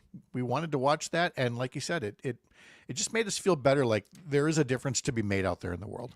And fortunately now there's YouTube, so we can watch great things like Freddie Mercury and Queen and Radio Gaga. Amazing. We don't need my cassette tape player. Exactly.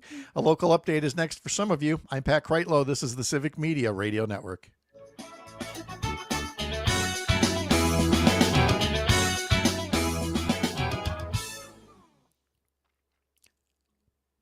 All we hear is Radio Gaga, Radio Goo Goo. I did not leave enough time for you to say goodbye if you got to run off.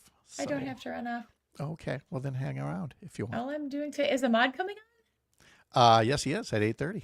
Yeah, can I stick around for that? Of course. I love that guy. Yeah, well, especially with no Jane at 8:50, we now make it, instead of previewing Jane's show, it can be a 7-minute preview of Dr. Lyerly's show. How's Jimmy? Doing pretty good. How are you guys? I'm good. Jimmy, have we ever met? Probably not, but obviously I follow all your work and stuff here. So, but I live on my island here. I'm in my little island in Boscobel, so no one really in the company sees me. Hi. We see you. Yeah, we see you. Did you send me any notes? I did not, but I figured today could just be Brewers because Oh, they my are gosh, in yes. the middle of the draft and they have an All-Star game this week. The Bucks made a signing that maybe it'll be important, in October. I'm not really too concerned. It's all Brewers right now. It is the hottest thing going in sports in Wisconsin. So, Oh yeah. Are we going to talk about Jacob and his 5 games and the All-Star nomination? yeah, Or the absolutely. All-Star? Yeah, I think that's probably interesting. honestly that's probably the number one topic. But let's just do Brewers today. And if there's anything else you want to ask, I mean, high school hasn't started yet, so we're good there. I just got my ballot for D3 football, but I haven't voted yet, so we can save Ooh. that. So Okay. Do you have how many picks have the Brewers made already? we are through. We're in day 1, so 5 picks in 3 rounds. They got 2 competitive balance picks in addition to their 3 first round or their first 3 rounds worth of draft picks. So you've got some folks to tell us about? Yes. Okay, excellent. Yeah, we got Jacob in the All-Star game. We got Sal Frelick. Yeah, and Frelick is probably I know people are going to talk about Mizrowski, but Frelick should be there. He should be there. But he's hurt now, so I don't know if that's a moot point now. It's just a strain. Just ice it, tape it, get back in the game. Yeah, rub some dirt on it. It'll be fine. Hamstrings are no joke, man. Hamstrings are the worst when you're in sports. I know. Kristen, you've had a sports injury or two. Yeah, and I was an athletic trainer in high school. Oh my goodness. Oh, no. Cool. I lettered in football, baseball, and basketball. That's awesome. I am the worst athlete in high school history in Wisconsin, but I played 4 sports, so and now I coach. So yeah, I lettered and everything. I just wait a minute, Kristen. But in a small high school like mine, everybody letters. So what did you letter in? Football, basketball, and baseball, all the boys' sports. I don't feel like I really deserve it. Lettered but in football. Yes, I did. Okay. Kakana High School. I was part of it. Sorry, I'll be quiet. Yeah. Thought I wouldn't catch that, but I did.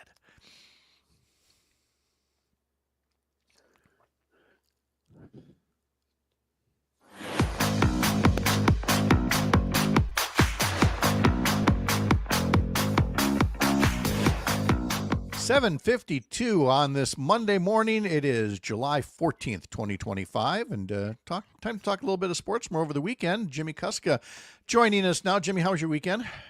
Fantastic, man. I love this time of year. It's I know that a lot of people are looking forward to football, which I am.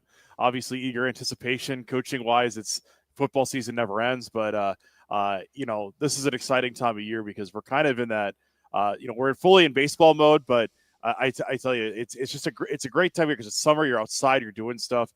I love this time of year. So well, especially it helps if you can sweep the Dodgers and then sweep the Nationals and carry a 7-game winning streak into the All-Star break. Brewers are the hottest team in baseball at the moment since late May, beating up on the Nationals again yesterday. It was just so exciting heading into the All-Star break, and we've talked about the game a couple of times here, but let's talk about the All-Star break for a second because this fuss over Jacob Mizrowski being named to the All-Star roster after pitching only 5 games in the majors. Let's be honest. If he weren't pitching for the Brewers and on any other team, somebody had pitched only 5 games, I think we'd all be like, really? Is that supposed to be the case? It's just that Philadelphia being Philadelphia, they weren't really like, really? They were more like, that sucks. What a jerk. And I enjoy, Jimmy, the pushback that Philly's getting over Jacob Mizrowski being named to the All-Star roster. So, first of all, I want to take it back to last week. I think everybody knows Stan Patrick, veteran sportscaster, one of the best in history at what he does. He talked about what has happened in sports media and how instead of ratings, which nobody cares about, people are driven by eyeballs and clicks and what's going to be the next viral moment, right? What's going to get you that 8-second viral reel on Instagram or TikTok? That's what sports media has devolved into, right? Well, sports in a way has kind of become that too, and this never-ending chase for attention from sports viewers. And what Jacob Mizrowski brings is interest for people that maybe aren't as interested before. You have 102, 103 mile per hour throwing fastball guy from Milwaukee who's come into the league and he's taken on some of the biggest pitching names of the game, gone toe-to-toe with them, and come out on top in most of those appearances. So you have this amazing story happening, right? You have this rookie phenom, future star. This is what sports has become, right? So I don't fault Major League Baseball or the Brewers or Jacob Misiorowski for any of this, right? This is what sports and in general, like even with sports media, it's what it's become. We're in this never-ending chase, finding this clip, this thing that's going to hook people in, and this is a big hook. A rookie that's throwing 103 miles per hour. I mean, come on, that's pretty amazing. I know here in Wisconsin, obviously, we're loving this, right? But you got to look at this thing for the context of what is the All-Star game ultimately there for? It's to bring in the best and the most interesting players in the one spot to compete.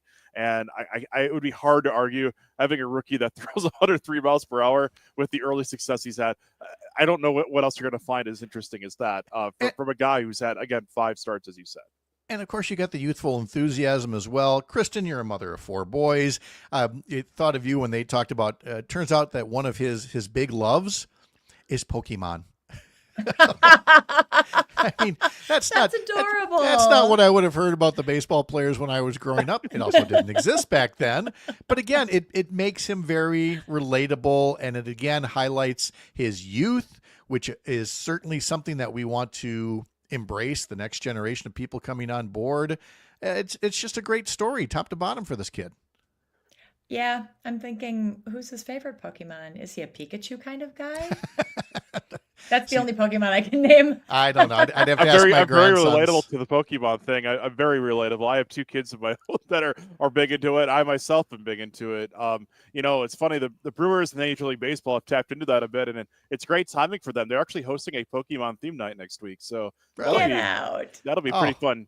Yeah, it's funny. It's Pokemon Go, the game that took over everything 9 years ago. Yes. A game of which I play very, very consistently, which I maxed out it. Because I also am a Pokemon guy, so I'm a big fan of that from him too. But again, you go to the point of the Brewers and where they're at this time of year. Having Misiorowski, Peralta, and Megal there, you have 3 Brewers pitchers. You could argue the Brewers should have 4 All-Stars with Frelick. It's a fantastic week when you talk about the Brewers, and also the fact that here at the All-Star break, they've set a record for the most wins they've had at this point in the season with 56. Yeah, so 56. It's all good things right now in Milwaukee. It truly is. And yes, it would have been nice to have Sal Frelick on the All-Star roster.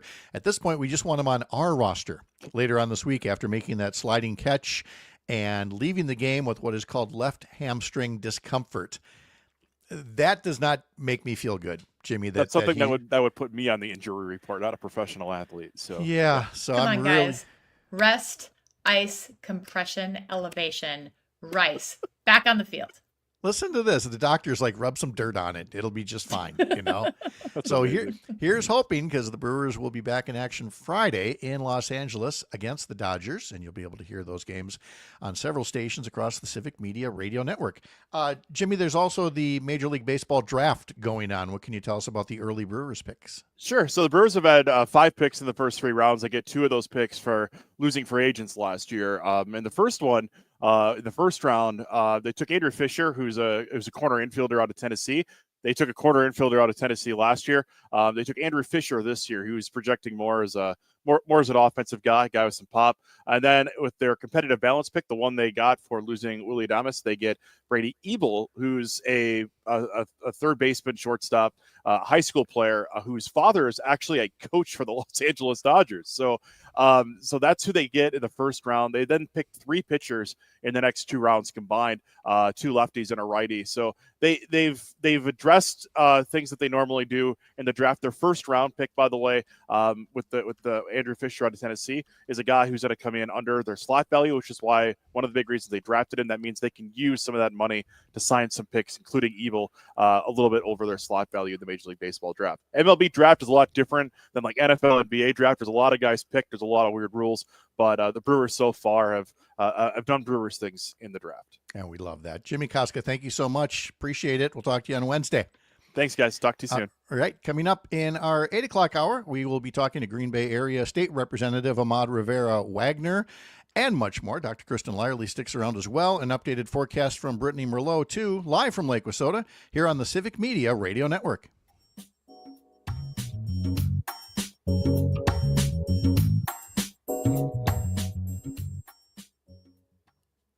There we go. I didn't mean to get all philosophical on you on there, No, but it's I fine. look at the MLB All-Star game as no one's going to remember any of this debate 5 minutes after the All-Star game happens. Yeah, It's exactly. just entertainment. Specifically, the All-Star game is Oh, so my goodness. entertainment. Yeah. Yeah. Mhm. So I love anyway, that Pokemon tie-in. That's huge because that's the only thing that's going to get my number 3 son to the ballpark. But he'll get super excited about it, and then he'll be like, "Oh, well, it's I a kinda like Pokemon this. Go theme night, so like they have got specific things for the mobile game, which I'm a max level player on it because I'm a nerd, but but anyway, it's really cool. I'm really a big fan of all of this stuff going on with him and with the Brewers. It's all good things in Milwaukee. Who would have thought after they go 0-4 to start that we'd be sitting here at 56-40? This is crazy. But So. that 0-4 with the Bats and the Yankees, I mean, that was an artificial bad start, don't you think? But a slow start in baseball is like one of those things that people will just be off that bandwagon for the whole year because they perceive it to be, it's a down year.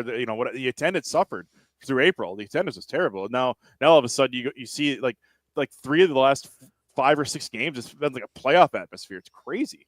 Yeah. So So No, I it's guess great. my excuse is justified. So now you know you got to take him to that Sunday afternoon game on the 27th, or make him go if you're out of town. it's Friday the 25th. Actually, it's a Friday game. So Really? that's I even thought it better. was. Wait, the Friday the 25th is also the That's the alumni home run derby, the alumni home run derby. Yep, so the it's American Family Field Pokemon thing? Go. There's a Pokemon Go theme. Then the next day, Saturday, I think there the was Bryce bobblehead Durang day on bobblehead. Sunday.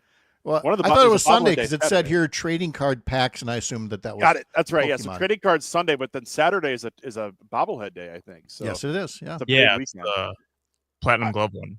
Yeah, I was actually gonna go to that, and then my kids' baseball club, youth baseball here in town, the rec club, they're going to Madison to the softball game because a basketball alum is playing for the Madison College softball team, the Nightmares or whatever, the Northwoods League Yeah. version of it. So Yeah. Who's the player? Greta Grassel, who's playing at Mississippi State. We have an SEC athlete out of basketball, which is crazy. Yes. So I remember seeing you tweet about that. Yeah. I'm a big fan. So anyway, Yes, Jimmy. I'll talk to you guys Wednesday. All right. Thanks, Jimmy. Have a good one, Jimmy. All right. Sounds like Kristen, have you been on John and Gordy show? Have I what? Been on John and Gordy show? No. They have a okay, whole well, series of those. We're about to Yeah. fix that in a Oh, way. here. All right, let's go. All right. Hello, gentlemen. Oh, they can't hear. Wait, I gotta add the board. There we go. There you go. Now We they got can probably everybody hear in me. here now. Hello, guys. Hello. Good morning. Have you? I don't believe you've met Dr. Kristin Lyerly. I don't know if she's been on your show No, yet. we haven't. Hey, no, fellas. we Kristen. Hi. All right. It's actually we've heard John you a lot. Peterson's birthday today, Uh-oh. too. Oh, that's right. It is my today. birthday. Happy It is. birthday. Hey, thanks. Yeah. All right. Yeah, I made Also it this Bastille far. Day. Good work. Oh, yeah, Bastille Day. I forgot all about that. That's right. It's a revolution. Did we, Kristen? Did you share that prank Bastille thing? You shared that in the break, right? Did you want to share that on air? Sure. Okay. All All right. right. Well, Yeah, do that. we got that going for us. Ways to spend Bastille Day. Yes. Oh, okay. Great. Offending your foreign visitors. Well, we do that well now, I think. Oh, you know? we excel. Yes, absolutely. You had an email that my wife notified me about. You were talking about our Congress people complaining about the smoke from Canada. Yes. Yeah. Yeah. Did you talk about that yet today? A Or little bit, but I'm happy to pile on some more. So. oh man, yeah. I'll tell you, yeah. Let's see. And I got an EV on Friday. I bought my first. You did get it. All right. electric vehicle. What did you get? I've got a Kia EV6. It's called the Wind, and it is a special tech package. Ooh. The wind. Yeah, I you like to gonna tell name you it? about that. Are you going to give it a name like Swayze? She's like the wind. I was going to go with Mariah, Oh. but I'm older than you. So, Oh. you know. Mariah. Wow. Well, that's a great idea. I'll have to give it a name, right? Which, and again, dating myself, but I just think of that episode of MASH with Colonel Flagg. You know, he's the wind. And then he jumps Oh. out the window. Oh, the wind broke its leg. So, no, I like that. Colonel The wind. Flag. Yeah. She's like the wind. Maybe I should call it like broke the wind. No. I thought maybe that's No, where okay. you'd go with it. But that doesn't work. That doesn't work. Gordy, what'd you do over the weekend? Oh gosh, what art fair. Oh yeah, I went to the art fair on the square here. They have okay. in Madison the art fair annual event, and Yep. they have it on the square and off the square. So Did you purchase anything? I did not. I did not. Have you purchased got- anything there previously? Years ago, probably, Okay. but no, it's been a while. I have all the stuff I need. Okay. And have either of you been to EAA AirVenture over the years? No. Never been there. Oh, Would love then, to go. Brittany, this is your segment. Brittany, We're Come welcoming all the Brittany. all the new listeners in Green Bay and Oshkosh by somebody who's going to just fangirl all over AirVenture. Oh, there you go. well, she I'm has to take us out excited. on the airplane one of these days when she's, test piloting. So we'll see Yes. what happens. It You could gotta happen. come. right? You gotta come. All right. All right. 20 All right. seconds.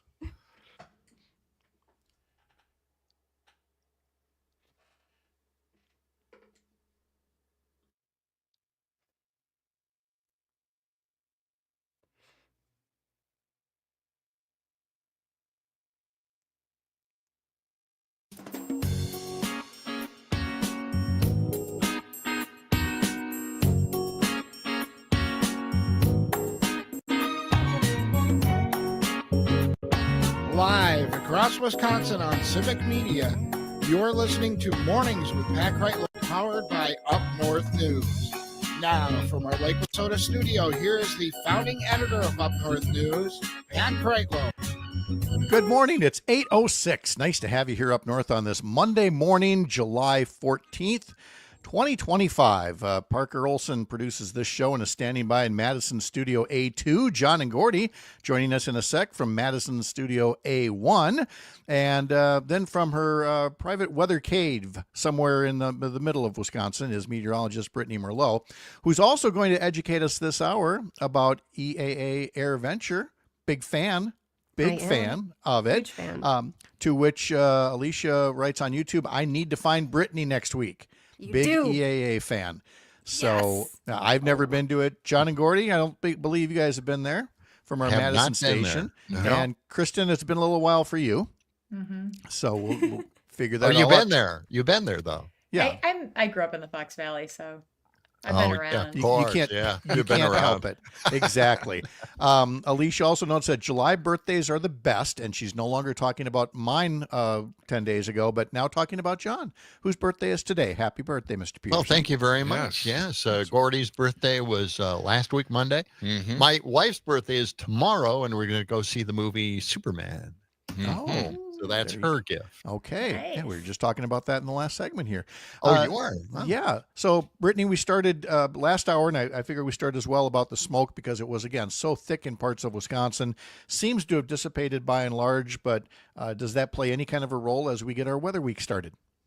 Yeah, so a little bit still sticking around, especially by those Great Lakes, far north and far east. Air quality isn't the best. It could spike a little bit this afternoon before it wants to leave. And it's all because of the high pressure system. It is taking the air way up high and sinking it down to the surface. And the winds aren't really moving too much yet. So as a front starts to move through later this week, that will all be gone and out of here. And it is going to start to get a little bit better by tomorrow. So highs today, we're going to the mid 80s statewide. All of us feeling that summer warmth, slightly sticky out there. And of course, a hazy sunshine. It will be warm and throughout tomorrow too. Temperatures still into those upper 80s before a front starts to sag through the state. So tomorrow night, we are looking at chances of showers and storms far northwest. And of course, that is going to be working its way for the rest of us into Wednesday and potentially Thursday too, before we dry things out for Friday. And actually, we cool down behind that as well. Overall, not looking at too crazy of a week, just a little wet in the middle of it.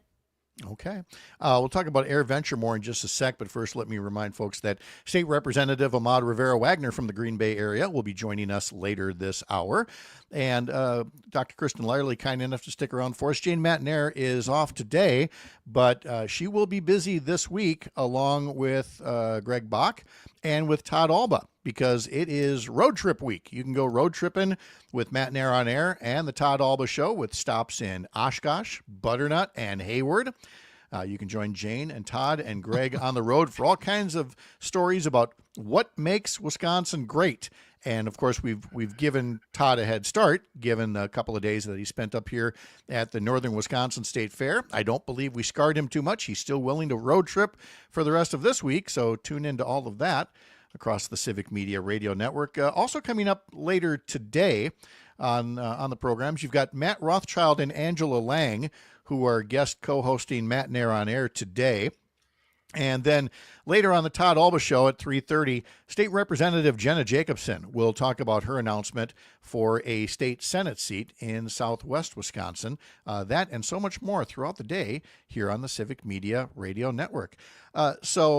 Brittany, we count on you as our ambassador because we're now in the 1 week countdown to Air Venture. And for those of us who have not been, or maybe don't consider ourselves big plane enthusiasts, everybody's got the things that they like. You love it. What is it about it that you love so much? It's risky, right? You love It's risk. risky. I love the adventure. Yeah. Former wing walker. Yeah, something like that. Yes. No, I've always wanted to be a pilot. I think obviously aviation and meteorology go hand in hand. So I've always been closely tied to that community, and just the things that you learn. Honestly, I didn't know EAA was a thing until I moved to the Fox Valley. So like Kristin Lyerly was saying, it's just when you're in that atmosphere, it's there. You're going to go, you're going to see it. But outside of that, you don't really know what it is. I had no idea. So it's basically where airplanes were, in a sense, created. So we have people coming from all across the world joining in tiny little Oshkosh. And I say tiny because it is small when you have all of these pilots worldwide. There's over 10,000 flights coming into Whitman Airport. It's already starting right now. So the weather is a huge thing, obviously, as you have all these pilots flying in. And it's pretty cool. It's a big family because everyone in the Fox Valley is volunteering. We have volunteers all over. That is how this event is ran, volunteer-based. So a lot of us Wisconsinites are busting our butt in that crazy, hot, stormy weather to make this event happen.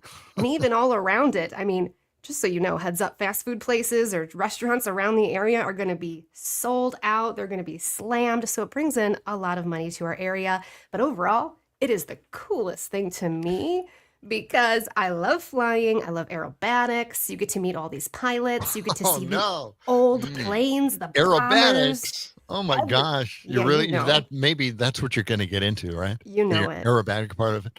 All right. I knew risk.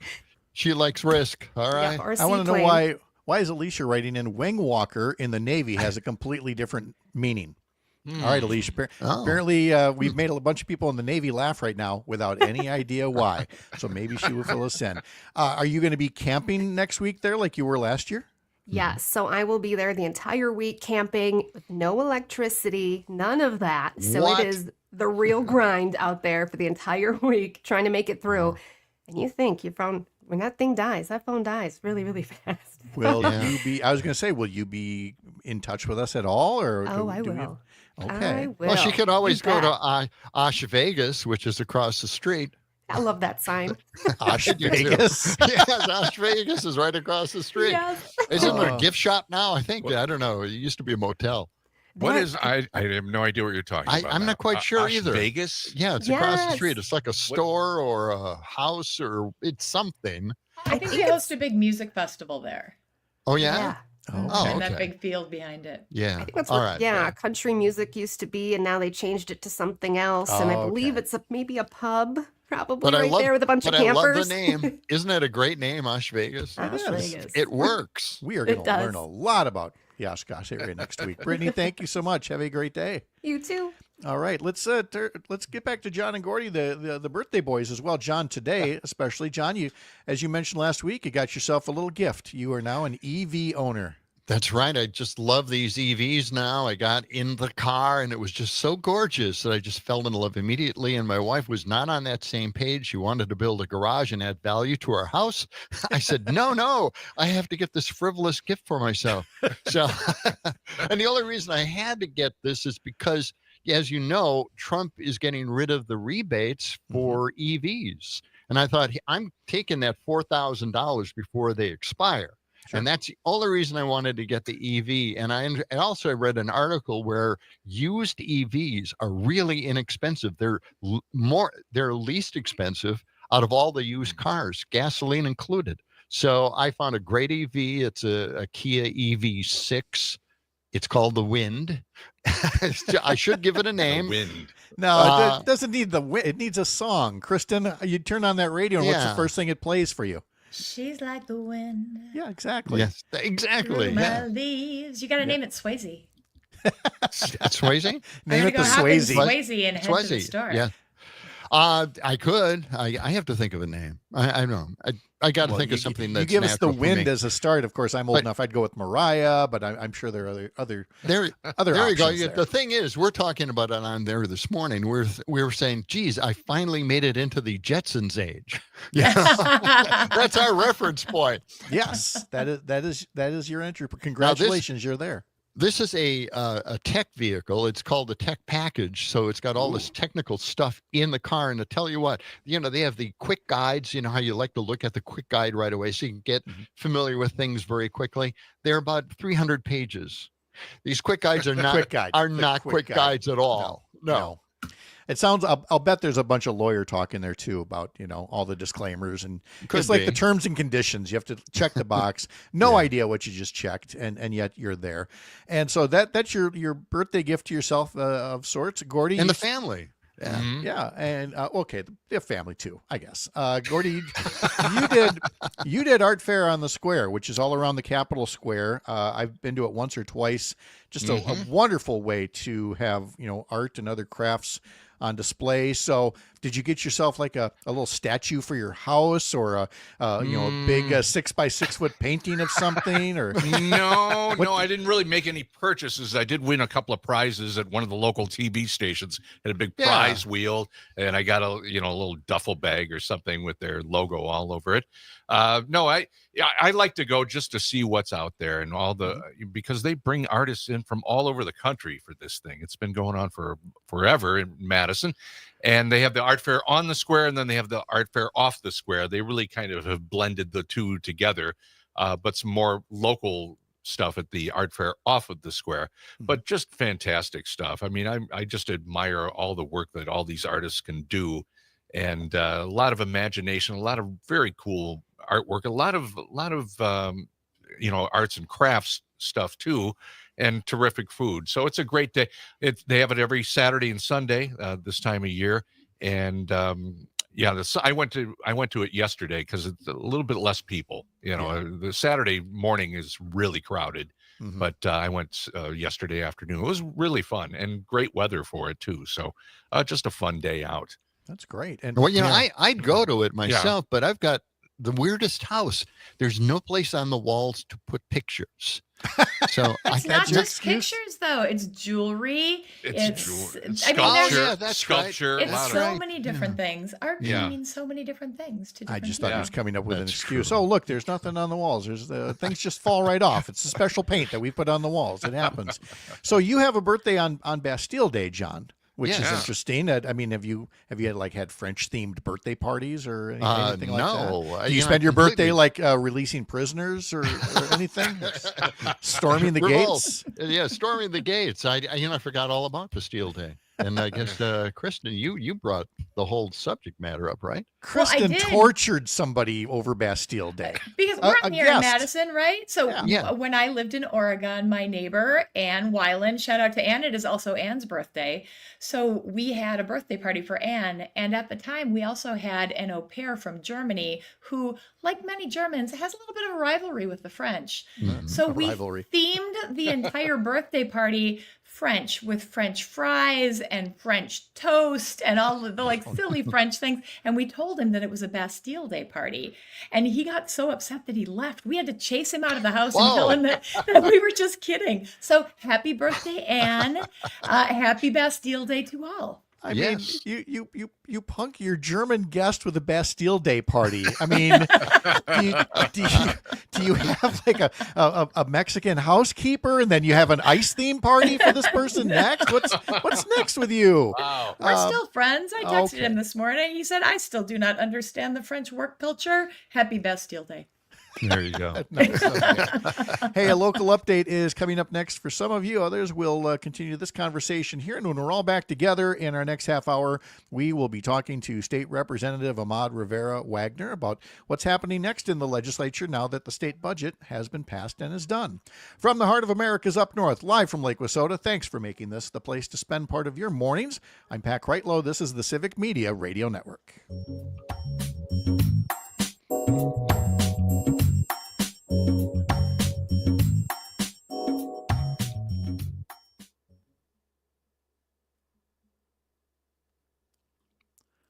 Let's see. What do we got? Hey, there? Dom, can you hear me right now? Yep, I can hear you. Are you getting those phone calls? I am, yeah. Okay. I'm getting a few of those, but I can't see it because I'm not in your show chat yet. Sure. I can only see it in the show chat. I'm not getting them on my phone line over here. We have the opposite problem. How's this for communication? Yeah. Somebody calls in and Dom can see him or can see the phone call, but can't see who it is. We can see who it is, but we can't answer the phone call. And you guys are literally like 30 feet from each other down the hallway. We'll just keep running back and forth. Can we tie like a couple of tin cans and a string between the studios to get this done? Maybe we can get Luke here. He can run back and forth with like Post-it notes and tell us what's going on. That's what interns are for. We need interns. Well, that's exactly what Luke is. Yep. That's Luke. Luke is our intern. He just there you go, Pat. Luke is your intern. He's a paid intern, but come on. Who are we kidding? Luke is our lifeline up here in Green Bay. Well, yeah, that too. So we've got that. We love Luke. We all Luke. do. Yep. I love Lamp. Luke. All right. So we'll do the Canadian wildfire letter coming up here. There we go. Yep. Okay. So John, we also have an EV at my house. We have a Nissan Leaf, and my son drives it. It's like his high school car because it's just a plug-in, and we don't have really any stations up here where we can charge it. And so he loves it. He drove my car yesterday, which is a Honda Civic or a Honda CRV, and he was like, "Mom, your car does not accelerate." Yeah. Because EVs they accelerate like mad. They are very responsive. They do. That's the thing that just switches you over. Yeah. When you just hit that accelerator, it just moves along smoothly and so well. Exactly. All right, 20 seconds.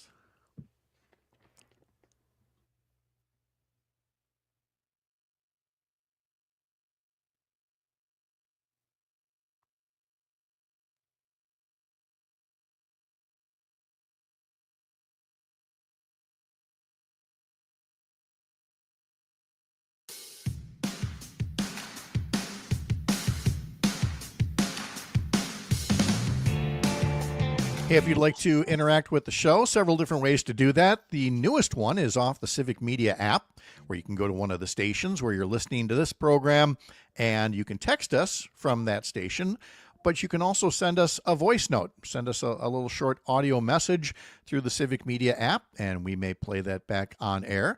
And, of course, we can also have you comment on Facebook or YouTube. We are on the Up North News Facebook and YouTube pages and the Civic Media Facebook and YouTube pages as well. We're talking this morning with John and Gordy from our Civic Media station in Madison. Dr. Kristin Lyerly is with us as well from the Green Bay area. And guys, I'm sure on your show earlier this morning you were talking about, or at least thinking about that letter that some members of Congress sent from Wisconsin and Minnesota saying, "Dear Canada, we know you're on fire, but it's really kind of an inconvenience to us." Great moments in diplomacy coming from them. Yeah. What are they exactly talking about? The fact in the letter they say, with all the technology that we have at our disposal, both in preventing and fighting wildfires, we have chainsaws. That's what they're talking about. Clear cut the forests. It must be raking. Yeah, raking 3/4 of Canada just so they don't have fires up there. I mean, we had Oregon, Wyoming, Washington, California, Texas. We had wildfires all over the country. Why did we not use all the technology that we have at our disposal to stop them? It's almost as if there's something changing about the climate. What is that? Can't quite put my finger on it, but But again, don't understand it. I think given the source of the letters, Tom Tiffany and Glenn Grothman and the others, the modern tools they're talking about involve a chainsaw and then a backhoe, and then you turn the forest into a strip mine or a strip mall, as the case may be, because you can't have a forest fire if you don't have a forest, huh? Yeah. I mean, these guys know how to use all the modern tools and how to make us look like the worst neighbors ever. Sorry, your house is burning down, but could you stop bothering us with that, please? They have a problem with the smoke. I mean, don't they have enough problems in Canada to deal with this thing instead of listening to these congressmen make something out of nothing? They do. We can't do it. We can't change the wind blowing into the U.S. It's just the way it is, No, and I love that the premier of Manitoba just fired right back at them, referred to them as ambulance chasers, and explained that there are plenty of Americans who actually have a bit of compassion and even send some firefighters up to fight these things. And that's what you want. But I think when you're instead chasing headlines and when your base is built off of the people who don't like anything not American, even Canada. And honestly, who could hate anything about Canada? I know. What's that about? No matter what it is, they're going to say, we're sorry, and then they'll try to do better and they'll offer you some poutine. But these guys, they've got a base that's like, as long as it's anything but America, we'll blame Canada for this. And it's disingenuous. And I know. It doesn't do us any good whatsoever. My son met some people up in Canada. You know how kids nowadays, they have all these distant friends on the internet. So he went up and visited in Canada, and his big thing, he just loves Canada now because they have canned maple syrup. We have jars here in this state, but they've got canned maple syrup, and he brought some cans back, and he wants to order some more cans off the internet of Canadian maple syrup. It's really good. It's that dark, deep, tasty maple syrup. I love that stuff.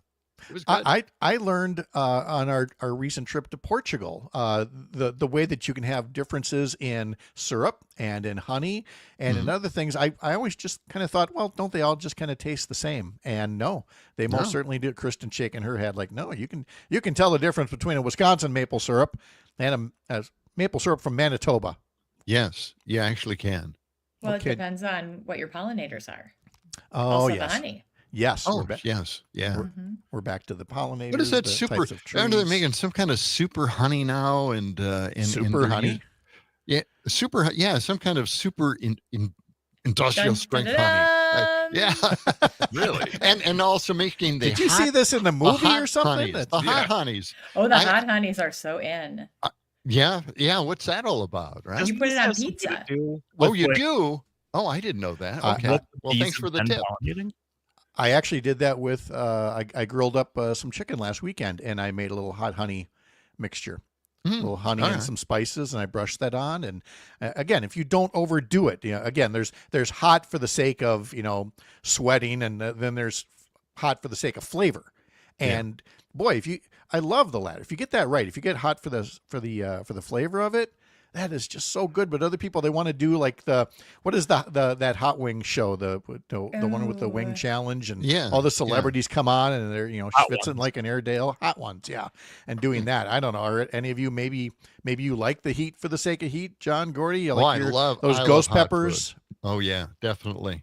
Okay. I've got a tip for everybody though. If you like egg rolls and you like sweet and sour dip for your egg rolls, use a pepper jam or jelly. Pepper jam or jelly. It's beautiful for egg rolls. That is my wife's newest favorite thing. Is somebody gave us a thing of pepper jelly, and again, my wife is a dairy farm girl from Manitowoc County. She always jokes that milk is a spice in her world, and yet so she likes nothing spicy, and yet she took to this pepper jelly. First, she put some cream cheese on some either a baguette or cracker or whatever, and then a little pepper jelly on top of the cream cheese, and she can't get enough of that. That sounds great. Yeah. So you're not alone on this. Kristin, spices? I love spices. The hotter the better. Yes. And hot honey is so popular in my house that one of my many sons actually keeps the container in his bedroom so his brothers won't steal it. That Well, sounds, that's intense. that sounds like a. Are they that's- Gen Z or? Oh yeah, they're so Gen Z. Yeah. I mean, some of they kind of span. There's 10,000 of these boys all over the house. There's. They're always fighting. They're like giant humans now, and they're still wrestling. I That's still can't right. put anything breakable out. Wow. John and Giant Gordy, humans. catch their show on our Civic Media station down in Madison weekday mornings. Guys, thank you very much. John, happy birthday again. Enjoy. Well, thank you. I appreciate All right. it. We will Kristin, talk. thank you. Thanks, Pat. Yep, we'll talk to you next week. When we come back, we will talk to Green Bay Area State Representative Ahmad Rivera about the legislature, about the state budget that just passed, and where he would like to go from here as a member of the Wisconsin legislature. That's all ahead here on the Civic Media Radio Network.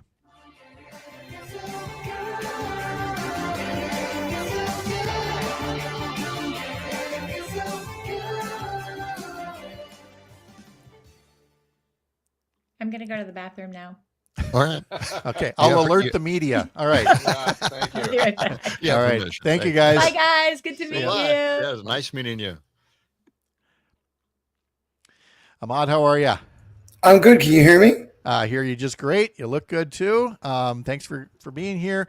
So let me get a question or two in, and then we'll continue on with this commercial break, and then I'll put you back in the waiting room for a couple of minutes. First, I'm just looking at some of the other notes that came in. All right. First off, because I haven't peeked, so I haven't ruined the suspense. But where did you ultimately come down on the budget bill? I actually voted no. Okay, so we'll get into the reasons for that, what you would have liked to have seen, and where we go from there. Notable things that you would have put back in, things that you want to do now that the budget's over. You know, where are you going from here? Any other things that you're working on that we should make sure to include? I will bring something in the budget, but the Healthy Meals for All, Good. which is a free program for kids to have meals. The other thing is working on a crypto regulation bill. Mm-hmm. And a third is holding billionaires accountable for trying to bribe elections. That's still a bill that I co-authored with Rep. Songrass to stop them from bribing people to actually pay them to vote. So some of those exciting things. Got it. All right, there. Good. We are all good to go here. So we will get going in about 3.5 minutes. So I'll put you back in the waiting room and see you in just a bit. Perfect. Thanks.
Hey, you can sign up for our daily newsletter at Up North News. Head to upnorthnewswi.com. Click subscribe in the top banner. In today's newsletter, a little story about sports broadcaster Trenny Casey. You may have remembered her as Trenny Kasnerick.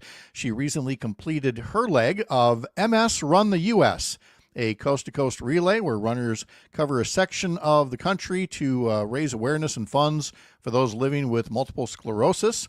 Trenny had a leg that spanned 160 miles from Platteville to Wauwatosa, basically running 6 marathons in 6 days. She raised tens of thousands of dollars for the cause, and you can read more about it in our newsletter. Sign up over at upnorthnewswi.com, and don't forget on the website as well, when you head over there, there's a new feature called 10 Books by Wisconsin Authors to add to your summer reading list.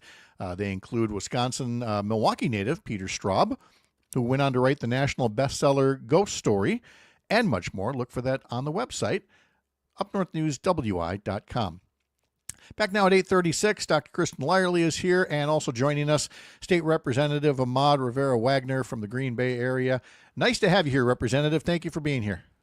Thank you for having me. Go Pack, go. That's right. There you go. Exactly. So the state budget is done. And ultimately, as it passed, you were a no vote on it. It was quite the bipartisan vote total, with Republicans and Democrats voting no, Republicans and Democrats voting yes. And everybody in those groups, has their reasons. And so I wanted to hear from you what it was where, in your mind, the state budget bill fell short of your support for a vote. Well, first and foremost, I just want to let you know I also love hot honey. And so it's one of my wonderful things. And I usually put it with bacon wrapped dates with blue cheese and goat cheese on top. So it's very, very good. But you're in. Get in line here, because Jenny's putting on YouTube. Pepper jelly is a great stir fry alternative too. Wow. So look at this. We are adding spice to this program like you never. Who'd have thought, that a girl from Kaukauna and a boy from Chippewa Falls, neither one of which is going to be mistaken for spicy, is going to be all about the spicy food and more. I'll leave it at that. I love it. So now it's time for that hot take on the budget. You see what I did there? Good. So one of the things I'm really excited about is that there was even a version of bipartisan compromise. I mean, many of you already know this, that over the last 15 years, we have not really seen Republicans come to the table to negotiate on anything related to the budget. We've seen a new process in which the governor puts out a budget, which I fully supported, and the JFC, the Joint Finance Committee, which is 14 members are Republicans and 4 are Democrats, despite legislators that are much closer in percentages, usually throws out the entire budget. And that's actually what happened this year, except the most extreme members of the Senate could not vote for any budget, and actually were contemplating not passing a budget for the first time in modern Wisconsin history. And then they were looking for Democratic votes literally at the last minute, coming down to the last hour of the budget cycle. This is the most kind of unique budget cycle that we've ever seen, probably in modern Wisconsin history. And so a lot of things were missing. And so I'm very proud that the governor, in this broken system that we have, attempted to bring some common sense bill. So he made a Republican bill, a budget bill, better, but it really fell short. And so I'm thankful for the governor for all the work that he did. I'm glad that there are some elements that got improved, and we saw some really good things in the budget. But here's the thing. I came to Madison not to work just within broken systems, but to fix them. And one of the most broken systems that we have is school funding. And so the compromise was that our special education funding would be at 60%.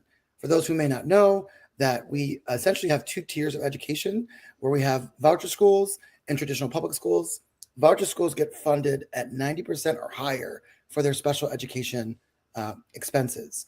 Public schools are at 30%. The governor put it at 60%, which was the compromise, which should have, we would love to be at 90, but it got 60. People could live with that. The Republicans responded by giving them 32%. This budget put it at 45%. And so what school districts told us, like here in Green Bay, was if we couldn't get to 60%, we'd end up at a referendum, putting that burden of funding our public schools on property tax owners in the local community versus on the budget that has the ability to cover that cost. And so it didn't pass. I mean, the budget did pass, and we are now looking for, our school system is planning on going to referendum this next fall. And so I could not support a budget that could not really cover the cost, the compromise funding for schools. And to me, schools are the centerpiece of our communities. It's where we judge how well we take care of our kids, where they meet some of the best people of their lives, where they're equipped for the next generation and the skills of the workforce. And the fact that our schools are struggling at such a level just did not seem like something I could vote for. I'm looking forward to supporting more school funding in this coming year, but it was really school funding that made the difference for me. And when you talk about Green Bay schools going to referendum, you mean referendum again, because Republicans in the state have failed to provide adequate funding for public education for the past 15 years. And before I ask you about childcare, because I really, really care about that, I just want to lift up something that you said. For the past 15 years, Republicans in the state have refused to compromise. And that's what the people of Wisconsin want. They have refused to serve the people of Wisconsin because they have had this stance that is uncompromising. So let's talk about what that means for childcare now and for the future of childcare in this state. Yeah, and so there were several things that I think I would have loved to see more investment in. Childcare was one of them. This budget didn't actually have any specific allocations for housing, as we know that there's a housing crisis here in Green Bay. And it ultimately, because of Republicans, failed to expand Badger Care, which we know would actually bring about $1.7 billion to the state of Wisconsin. But specifically childcare, and the governor has made a great effort to really make sure that we had some childcare funding in this project. And so there is funding, millions of dollars of funding for childcare that the governor was able to add into this, the really exciting childcare counts program.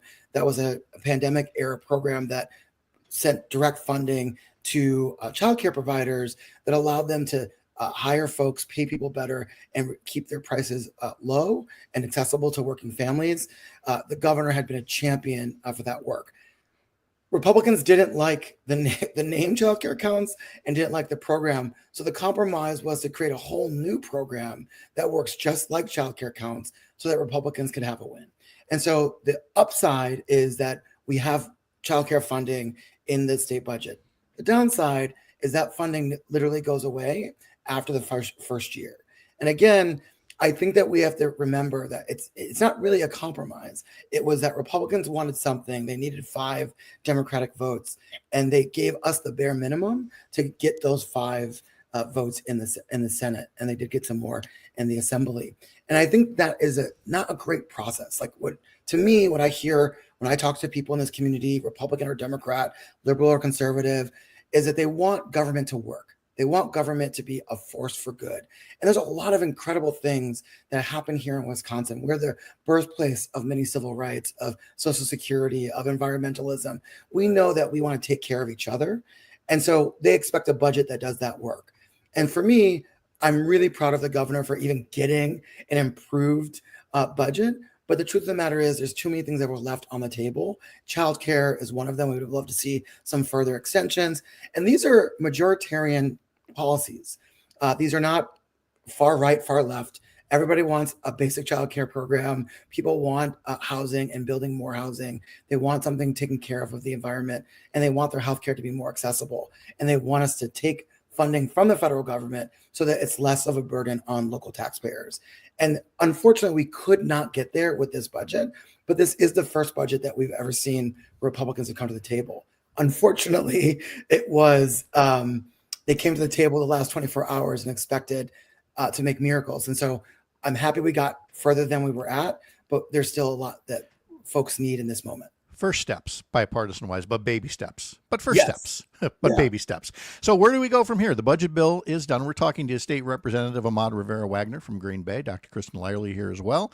And so there are things that did not make the state budget bill that perhaps could come up as separate legislation, but again, it would need bipartisan support to move forward. There are other bills that may not pass at all. They've been brought up year after year after year, and yet as a statement, you have to bring them up to show people what you're willing to fight for. I think about the predecessor in that seat, made a big deal about healthy meals for all and school meals. You have taken that baton and you are running with it.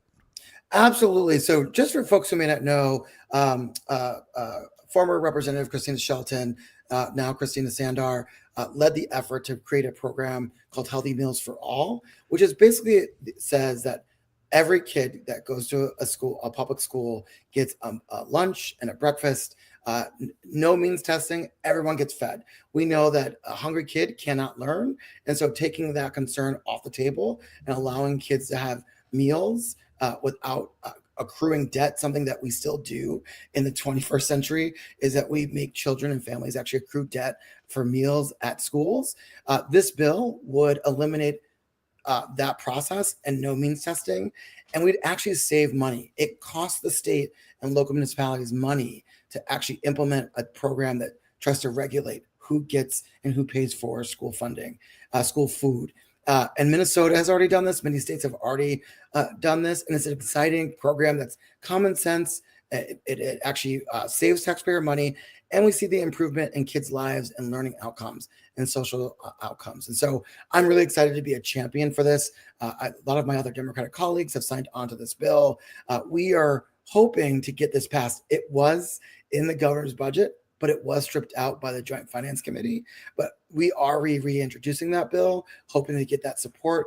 And when I actually talk to my Republican colleagues, and there's a lot of support, but we all know the difference between private conversations and the politics of the Assembly and the Senate. And so my hope is that that common sense bill can see the light of day because it has broad support and it actually saves us money. And so I just think feeding kids is something that's very simple. And I'm always grateful that the governor put this in his budget and made it a priority. Unfortunately, it did not survive the so-called compromise. Which leads me to again say, how is this still a thing? How are we still having this discussion about school lunch debt and not feeding all the kids in school? We don't charge bus fare on the school bus. Why are we doing the same at the cafeteria? And yet we are. And State Representative Ahmad Rivera-Wagner is one of the people fighting for healthy meals for all. And there's still much more work to do in this legislative session. There is crypto regulation. There's a whole notion of not letting billionaires bribe voters as we come into elections. There are things to be done, and in the midst of all that, we're still waiting for the governor to decide if he's going to run for a third term or not. I would guess you're probably looking at your phone every so often, going, "Any news yet? Any news yet?" Because there's a lot that hinges on that. So we'll continue this conversation for some of you with Representative Ahmad Rivera-Wagner. Others will have a local break that's coming up in just a bit as well. And a reminder that you can get our newsletter at upnorthnewswi.com. First, a quick check of sports. The Brewers have their best record ever at the All-Star break with 56 wins. Heading into the break, they will resume action in Los Angeles against the Dodgers coming up on Friday. Still one game behind the Cubs for the National League Central Division, but quite a sprint coming when the All-Star break is past us. This is the Civic Media Radio Network. I'm Pat Kreitlow from Up North News. Follow us at upnorthnewswi.com.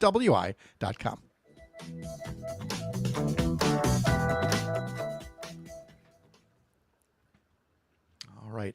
Are you able to hang around for a couple minutes more? Absolutely. Good. I want to get into those topics as well. So I wanted to tease them before we headed into things here. So, all right. This is a 3-minute break. And so, Kristin, anything else you want to add to the segment before we run away? I think we should go into a little bit of Representative Rivera-Wagner's history and his love for Green Bay and give him a chance to shine a little bit since we are brand new to the Green Bay market. All right. We can do that. That'd be thank you, Kristin. Of course. Dr. Lyerly. Ahmad and I have definitely brewed up some trouble together here in Northeast Wisconsin, and we love it because we know that because we love the people who live here, and we know that sometimes we got to shake up the status quo. That's what people want, so we are happy to take that on.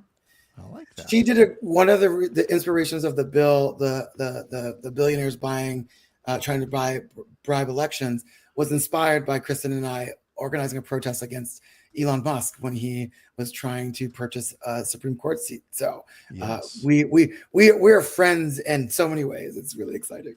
That is one of my proudest moments is the work we did. Like as soon as we knew he was coming to Green Bay, Ahmad and I are on the phone together. We're like, what are we going to do? We didn't even know he was coming to Green Bay. He Yes. was coming to Wisconsin, and we were like, he's totally coming here. And you rallied the troops, and luckily we were plugged in with SEIU and some incredible organizers. And yeah, that was a moment. 1,000 people in the rain. From here, 1,000 people from New Holstein and and way up north. These were not people bussed in from Madison and Milwaukee. These were people who were here. It was so much fun. They weren't on the George Soros payroll. I know. I keep waiting for my paycheck because accordingly we're paid actors. Yeah. No, nothing like I that. wonder if people ever got their money from the whole Musk, dollar thing. This is what I've heard that some people have and some people have not. Yeah, The that's idea what that I've people heard, too. trusted it is Yep. the problem, but the fact that it was legal was concerning. It's a lottery. Go figure. Gosh. All right, we got just under a minute. So I'll put you guys back in the waiting room so you can make any noise, and then we'll be right back. And by noise, I mean me slurping coffee.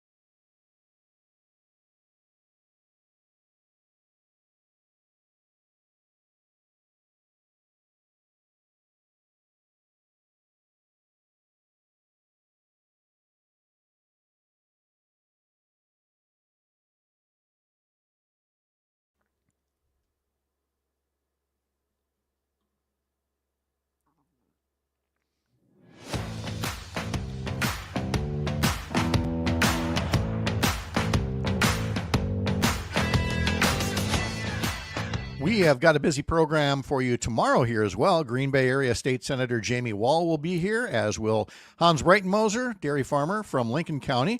Dan Hagan from WJFW Newswatch 12 up in Rhinelander will be along. We'll talk to Chad Holmes from 98.9 WXCO, back from his trip to Las Vegas playing some poker. And, of course, Dan Schaefer from the Recombobulation area. We'll talk about Wisconsin political news. All that tomorrow here across the Civic Media Radio Network on these mornings, powered by Up North News. We've got Dr. Kristin Lyerly with us for this morning and Green Bay Area State Representative Ahmad Rivera-Wagner. And as we start to wrap up today's visit, Kristin, you wanted to make sure, well, fine, we talked about the budget. Budget's behind us. Let's get back to the representative and the good trouble you two have been causing in and around the Fox Valley. It's true. I mean, Ahmad and I go way back because he is the former chief of staff here for Mayor Eric Genrich, and he is Mr. Green Bay. So, Ahmad, tell us about here. This is the first Pat Kreitlow show in Green Bay. Tell us about your love for this wonderful city that we both love. Well, one, it's an absolute joy to be on the show. And obviously, anytime that Dr. Kristin Lyerly is around, I'm excited. I came to Green Bay because I fell in love with the son of dairy farmers. We literally met over discussing Green Bay Packers and beer. And this was before some of our all-star quarterbacks were problematic at the time. And so we fell in love over that, what was supposed to be a date that lasted an hour, lasted 3 hours, and we were supposed to meet the next weekend. We met the next day. And then 3 years later, after meeting every single day after our first date, he proposed to me. And we ended up here in Green Bay. His family still owns a dairy farm in Cross Plains, a bit right outside of Madison. And so I had the distinct pleasure of coming to the city. The mayor was just recently elected, introduced myself. Next thing you know, I'm working for him and becoming his chief of staff. And that's doing incredible things in this community. I think Green Bay is very special. I usually lead with, not only do I represent Green Bay is the #1 place to live in the country, according to U.S. News and World Report. And so it's not just that I know that we're special, it's that people can see it when they come here.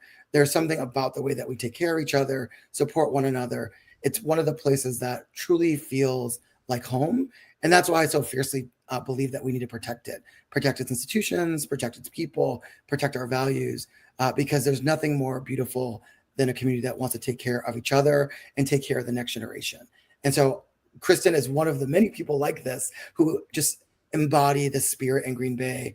And on top of that, we have an amazing sports team. So imagine having all of that, from an incredible NFL team to a wildlife sanctuary to one of the oldest amusement parks run by a city in the United States, all the way to mixed income neighborhoods that are more affordable than most places in the country. Really, Green Bay has it all. So I know I'm a bit biased, but it's true. No, I, as somebody who knows a thing or two about marrying into dairy farm families, I'm completely with you on there. And one of your recent and more successful activities, the two of you, was the local protest when Elon Musk appeared to be trying to buy his way into elections here in Wisconsin. And so it's really no surprise, Representative, that one of the issues that's near and dear to your heart is what I refer to as billionaire bribery, and making sure that we toughen up the rules about how the very, very wealthy can have outsized advantages in Wisconsin elections. Right. And just a quick recap, what happened, what we saw in the Supreme Court race here in Green Bay and across Wisconsin, is that Elon Musk decided to get himself involved. And one of the ways he decided to get himself involved was to literally pay people $100 to sign petitions about the election, as well as create $1 million lottery if you had voted. Now, after he realized that that was illegal, he said, if you were interested in the Supreme Court race, but he kept on offering $100 per signature for everyday people to vote in our Supreme Court election. This is illegal generally, but according to some, there was a loophole that said because it was a petition and not a direct request for voting, that somehow that was not illegal. For every common sense person, we know that we do not want billionaires of any political persuasion feeling like they can buy an election or buy a Supreme Court seat.